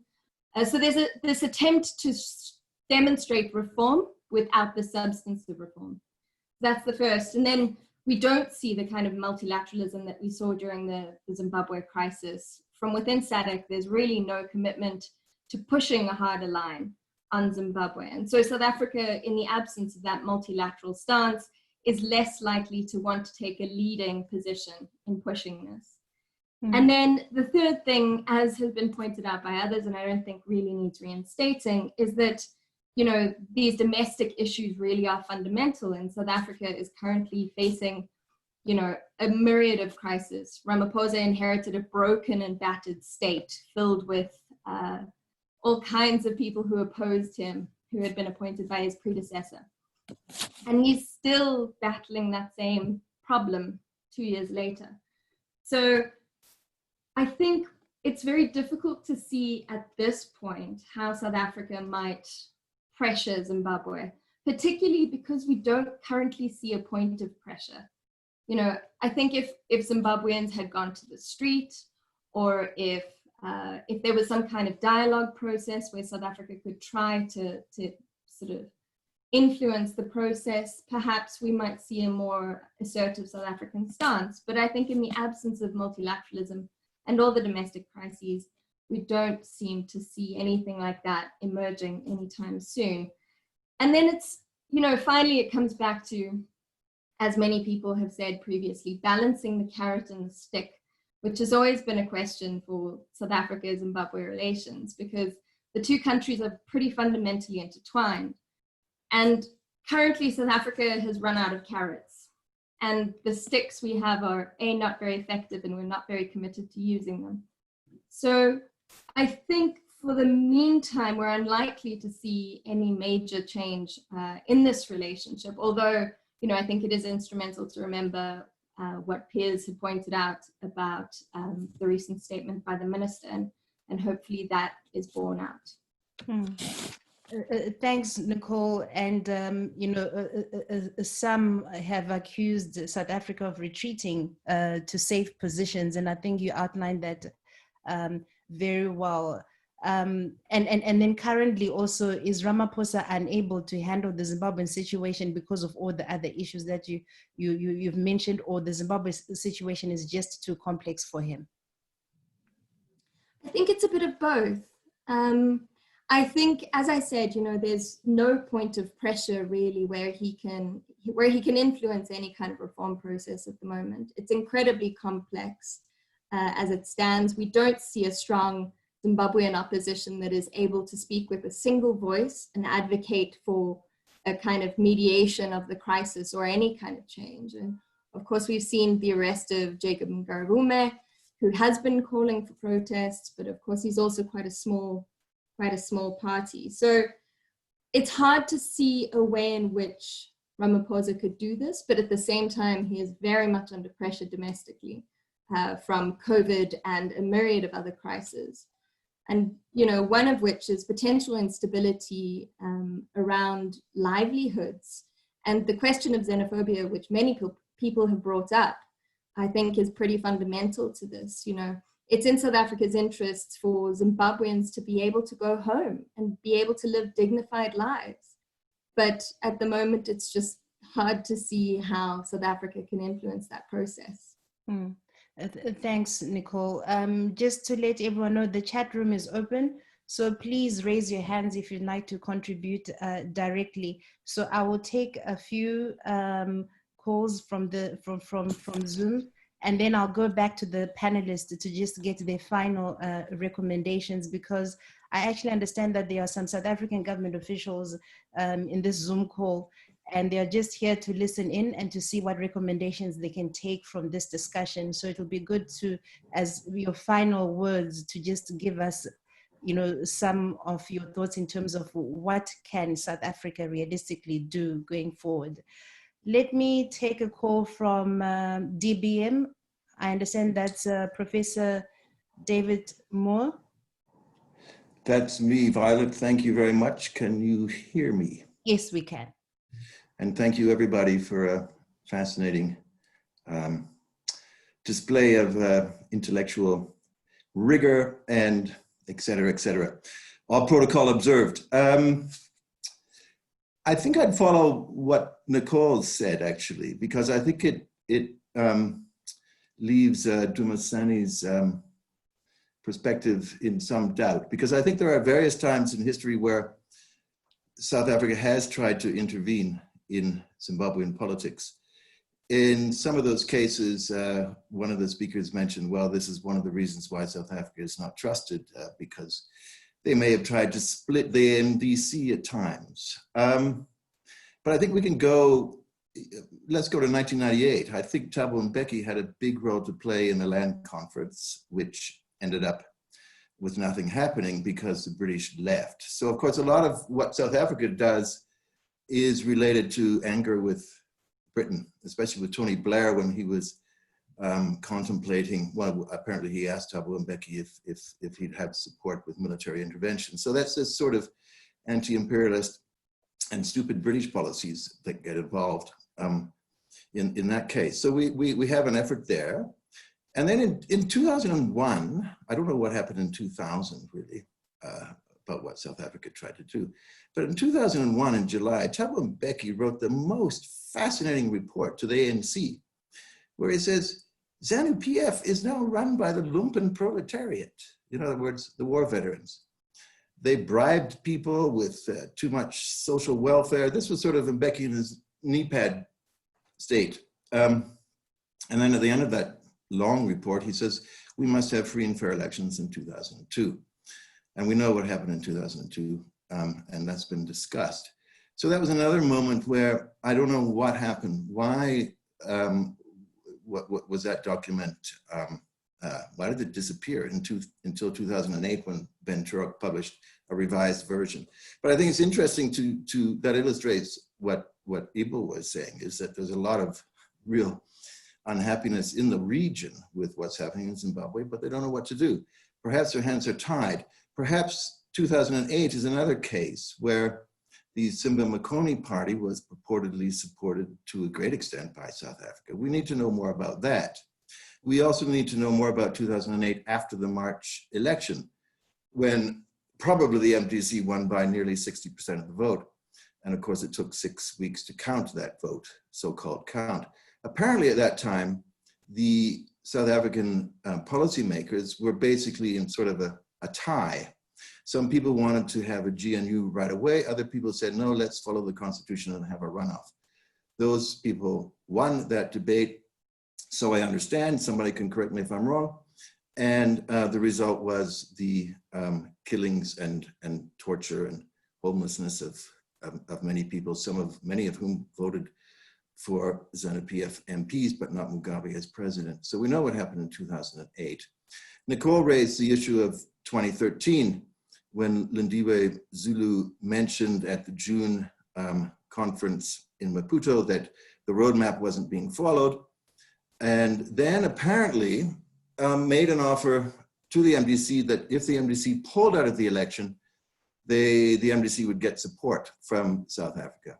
Somebody might be able to comment on that report. People in the MDC I spoke to said that, well, yes, we did get that offer, but a lot of MPs didn't want to give up their seats if, you know, and who would really trust South Africa to pull SADC into that agreement anyway. So 2013, there was an effort to move things. This is not quiet diplomacy, this is undercover diplomacy. 2018, who knows? I think maybe they'd given up after the coup. Anyway, I think those are kind of historical questions that aren't just historical questions, because if we understood them more and uncovered more about the reality of those moments, we would understand some of the ways in which the policymakers in South Africa have worked in the past, and maybe everybody can learn from that. Okay. Thank you very much, everybody. Thank you, Professor Moore. Let me go to Chorus Nyamakunda. Okay, thank you. I'll start my question as a journalist, my first question as a journalist. The South African media as the fourth estate of the realm, what role have they played and what role are they playing in the issue of Zimbabwe? Are they writing fairly? Are they writing incisive, well-researched to influence the people in South Africa? Number two, or especially challenging those reports that have not been released into the public domain. What have they done about it? What have they written about the issues about Zimbabwe? Number two, we are saying here, it's been said here, the South African government is taking certain positions, taking light the issue of xenophobia. When xenophobia happens, it's the people at the grassroots in South Africa are speaking. Is the South African government in tandem with those sentiments, or they are not representing those sentiments? And also the opposition parties in South Africa, what are they saying? What are their views about the issue of Zimbabwe? Number 3, the civic society has been mentioned by one of the churches. During apartheid, we had Desmond Tutu. He was vocal. Where are the other churches? Are there no more bishops or church leaders in South Africa to be speaking about Zimbabwe, to be challenging their own government in South Africa?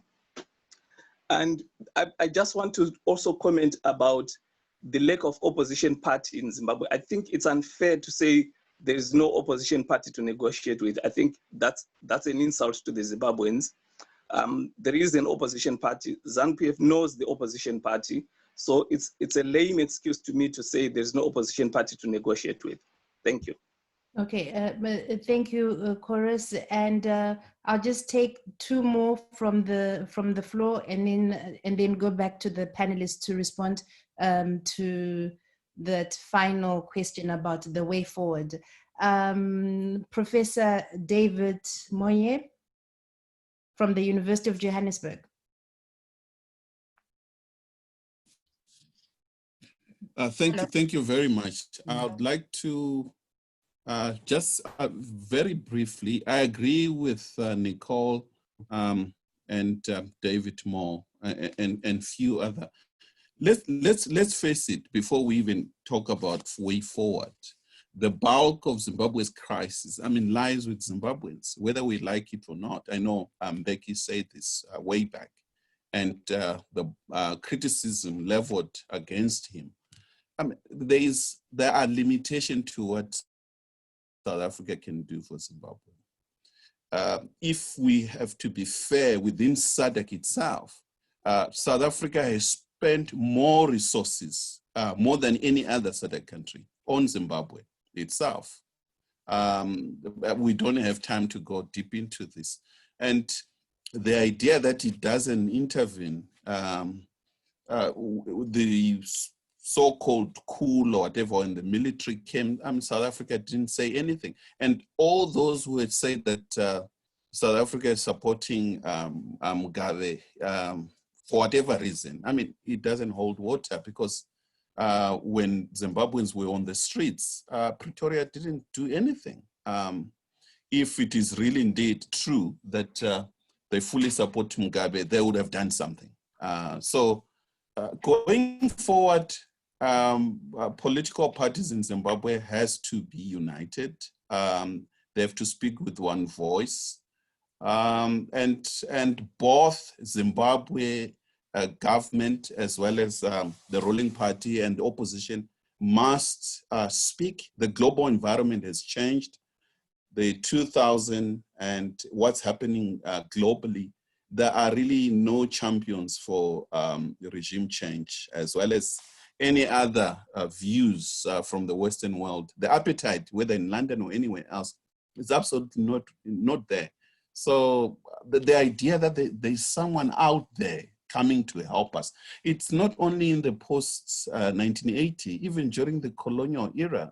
As Africans, we always thought that there are people out there who will help us. So even among ourselves in the post-Uhuru, yes, neighbors can help, but at the end of the day, Zimbabweans have to resolve their own issues.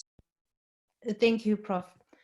Now, the last hand up is from Eleanor Sisulu. Your brief comment, please, Eleanor.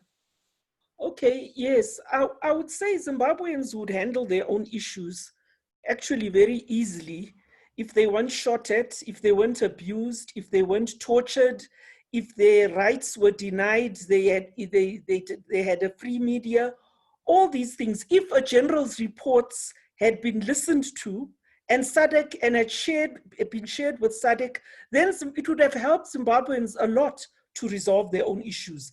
The main thing keeping Zimbabweans down is the military aggression, abuse, torture, by state security agents, and the daily grinding down of ordinary citizens, the fiscal lunacy that prevails, those are the things that are keeping Zimbabweans down. I would say, from a South African point of view, my argument for, or advice, I wish ideally the South African government would take a human rights approach to every single conflict on this continent, not just Zimbabwe. So for example, if you send election observers and they come back with a report, whether it be Malawi or Mozambique or Zimbabwe, and they say this election was not fair, you listen to the report of your observers. You had the SADC Parliamentary Forum. SADC Parliamentary Forum were brilliant observers. They were ignored, and I think in the end, SADC even got rid of them. So I would say South Africa's foreign policy is not based on ideals. And if it was based on ideals, whether Zimbabwe or Cameroon or South Sudan or the Sahel, then it could play a big role in promoting human rights on this continent and resolving conflicts. Okay. And conflicts are not necessarily between two political parties. It's about the rights of citizens. And civil society in South Africa must fight to stop these torturers from being allowed to come here and do shopping. Torturers must be identified, and we must actually raise this thing that don't let these people come here. These are torturers and abusers. Thank you. Thank you, Eleanor. And I see Dumisani's hand is up. So what I will do is I will just get final words from all panelists and discussants, but please can you make it brief so that we can hear from everyone. And I think just before we hear from our panelists and our discussants, there's a message from Dr. Alex Magaisa, who says, I'm a bit disappointing that several panelists seem to have brought the ZANU-PF propaganda concerning the absence of an opposition in Zimbabwe. Any serious observer of politics in Zimbabwe knows what the major opposition is, quite apart from the other sideshows. So bear that in mind when you give us your final words. So let me start. Dumisani, I'll come to you, but let me start with Elizabeth, then go to Linda, Tendai, and then we'll get the views from the discussants. Based on what you've all covered today, if we had to advise the South African government, what would be your recommendations regarding the policy on Zimbabwe? Just brief responses, please, as your final words. Well, I think I've made some observations in my presentation, and also I think just to re-emphasize based on the inputs from everybody else, that at this particular juncture, and I agree actually with all the points that people have raised about how difficult it may be, or how against South Africa's practice in engaging with difficult situations in the region, it might be. I don't think, if we don't want to be having this discussion in 2030, I think South Africa has to lead with using SADC, because I think that feeds into its point about not doing it unilaterally, but it has to lead. And if you are a leader, and I think certainly there has been a narrative shift, as I like the word that Piers used in South African policy engagement, that we need to lead, and we can't necessarily sit back and wait for things to happen. Much as I think as we have been doing for 20 years, but then we'll be sitting around having the same conversation in 2030. I think South Africa needs to re-engage, it needs to build up its credibility, which is about also listening and being open to other parties in Zimbabwe, not just ZANU-PF, and rebuilding that engagement to actually become possibly some sort of interlocutor that can begin to move the process forward. It's a bit like, a marriage. When the one side and the other side are not talking to each other, sometimes you need somebody to actually come in and intervene. And it doesn't mean intervention, doesn't mean sort of beating people up. It means coming in and actually providing a context and providing an engagement that actually helps the parties to actually move forward, rather than become completely immersed in the way in which they see the world. And I think it's imperative for us, there is an interest dimension, absolutely an interest dimension, and there is a dimension that speaks to South Africa's credibility as a leader in the continent, because I think some of the comments in the chat box are correct. I think South Africa has lost a lot of that, and a lot of its soft power that came with it in the early years. Okay, thanks, Elizabeth. Linda? I'd like to just pick up from there and say that to inject a note of caution in that South Africa's involvement has hurt trust, credibility. Its involvement's been lopsided. It supported ZANU-PF. It started to abandon Mugabe in the early 2000s, but it never abandoned its support for ZANU-PF. So I would say, leave with a question. Can involvement by its partiality not make things worse? When is the ANC government going to give the opposition the respect it deserves, and civil society, the point that Tony Wheeler's been making on the side?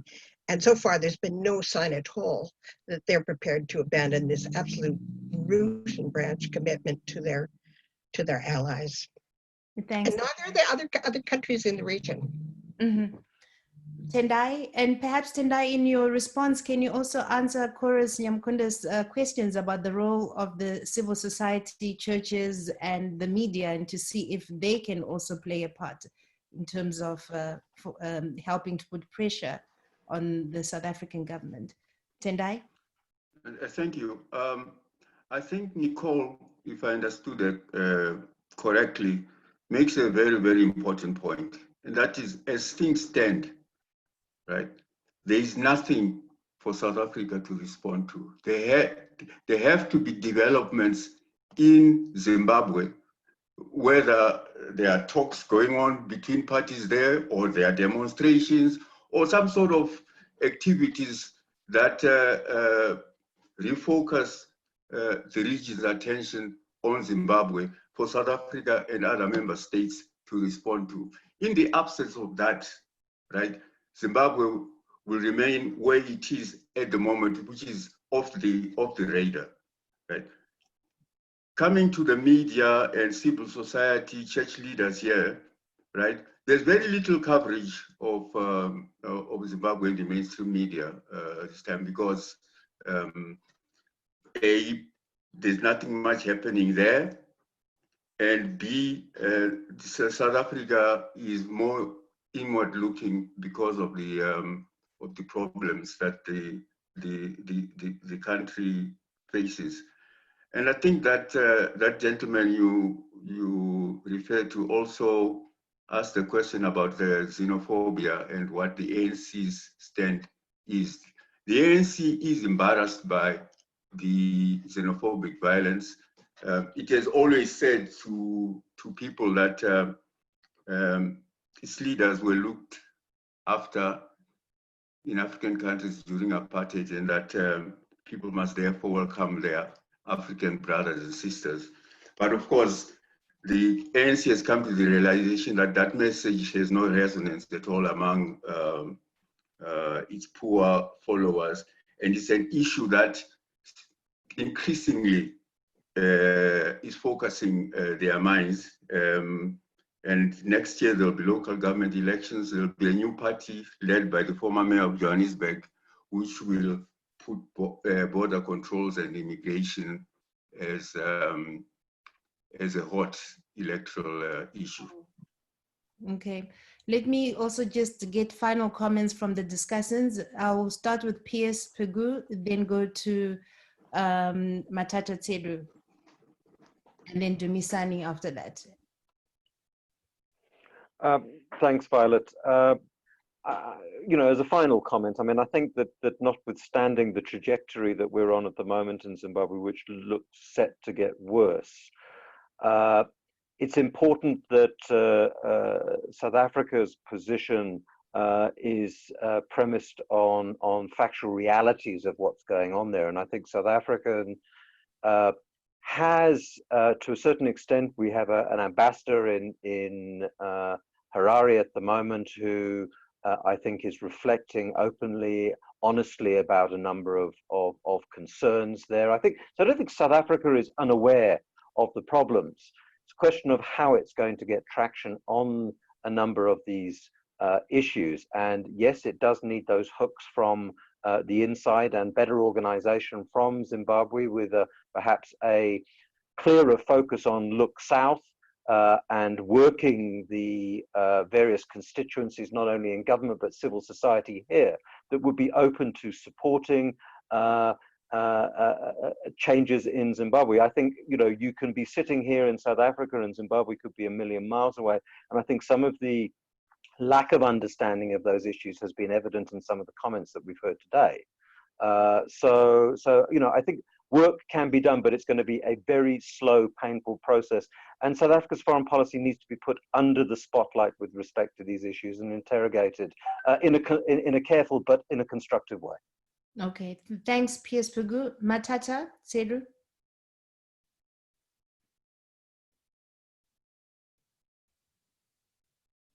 Is Matata still online? You'll have to unmute your mic. Okay. Yeah. Can you hear me now? Yes, we can now. Okay. Yeah, I'll be very brief and say I think Zimbabweans have to avoid falling into the Palestinian trap, where every time the Jewish state goes on one of its murderous escapades, the call is to the international community, almost as if the Palestinians themselves have nothing that they can do. There's not much, but the whole notion that the international community must do certain things. It's a sense that I'm getting here, that Zimbabweans feel that South Africa must do certain things. The solution to the problems of Zimbabwe essentially lie in the hands of Zimbabweans. And South Africa has a responsibility to assist in any way possible. And that any way possible, it's indefinable in the absence of whatever may be the situation on the ground at a particular time. And I've seen some of the comments here that people mustn't say there is no opposition. I don't think anybody is saying there is no opposition in Zimbabwe. We're saying it's splintered.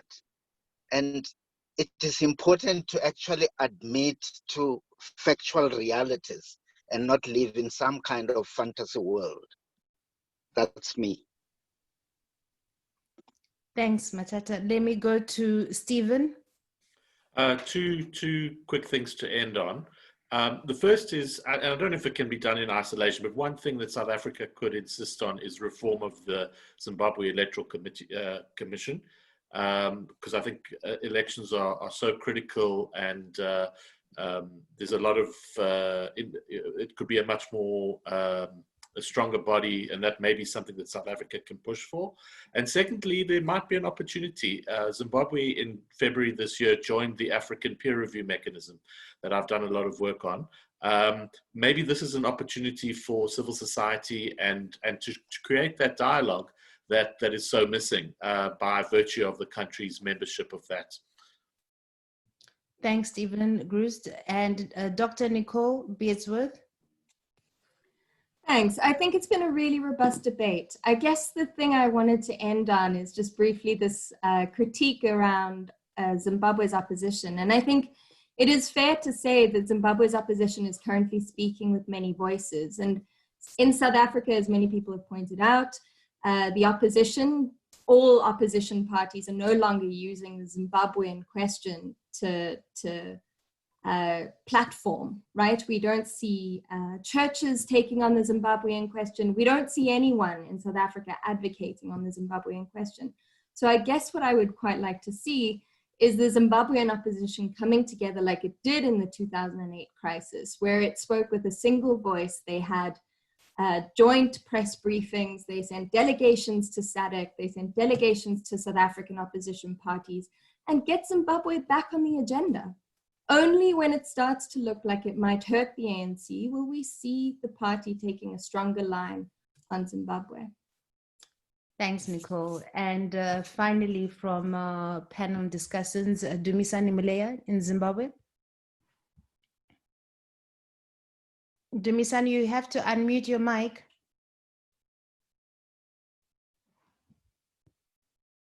All right, okay. Hi, Violet. I wanted to just conclude by saying that starting with South Africa, then coming back to Zimbabwe, South Africa must realize that it has geopolitical responsibilities on the Zimbabwean question. Nobody is saying that the Zimbabwean question is an exclusive responsibility for the South African government. What people are saying that geopolitically, South Africa must understand that it cannot sit around a problem and sketch it around it, and in fact intervene negatively by supporting the oppressor, by supporting the authoritarian regime. That's what people are saying. If South Africa is to play a positive role, it must stop siding with the authoritarian regime in Harare. That's one. Number two, South Africa needs to understand that Zimbabwe is no longer a foreign policy issue to itself. It's now a domestic issue for South Africa, primarily because there are millions of Zimbabweans who have migrated to South Africa because of the collapse in Zimbabwe. So that means South Africa must treat the Zimbabwean question as an immediate and urgent issue, because there's no point for South Africans and the South African government to complain about Zimbabweans in South Africa and then go outside of South Africa to support the oppressive regime in Harare. That is a very serious contradiction which cripples its foreign policy. And then the other point is that South Africa needs a quick and a fast foreign policy shift on Zimbabwe to engage with the Zimbabwean question all the time, using all the platforms that it has, that is direct bilateral relations through SADC, through the AU, where President Ramaphosa is currently the chairman. They need to engage immediately with those issues. And then coming to Zimbabweans, Zimbabweans need to understand something very quick and important. A few harsh realities must be brought home here. Frequently, Zimbabweans must understand this. Foreign states will sometimes tolerate and even positively assist some dictatorships around them for various reasons, be they political, be they economic, be they historical, be they ideological. That means Zimbabweans must understand that the struggle is theirs first and foremost. It cannot be outsourced. It must be fought on the ground by Zimbabweans. So what Zimbabwe needs is a strong internal resistance movement. Right now there's fragmentation, and that is given the regime all the power to manipulate and infiltrate the opposition divided. So Zimbabweans need to reorganize, and this struggle cannot be fought by political parties. Zimbabweans need to quickly understand that. It must be fought by a popular movement which cuts across political parties. Organize people, strengthen them on the ground, make them confront the regime, and that will make it easier for South Africa and other players around to intervene. Without that, with a weak population, with a weak opposition, with a lack of organization and fragmentation on the ground, that will only give the dictatorship in Harare an upper hand. Okay. Those things are not mutually exclusive. They can be done at the same time. Thank you very much, Dumisani Muleya. We really appreciate your expert opinions on this very important subject matter, and hope that what has come out of this meeting can help guide South Africa's policy on Zimbabwe. I will now hand over to the convener of this program, Dr. Ibo Mandaza, for his final remarks.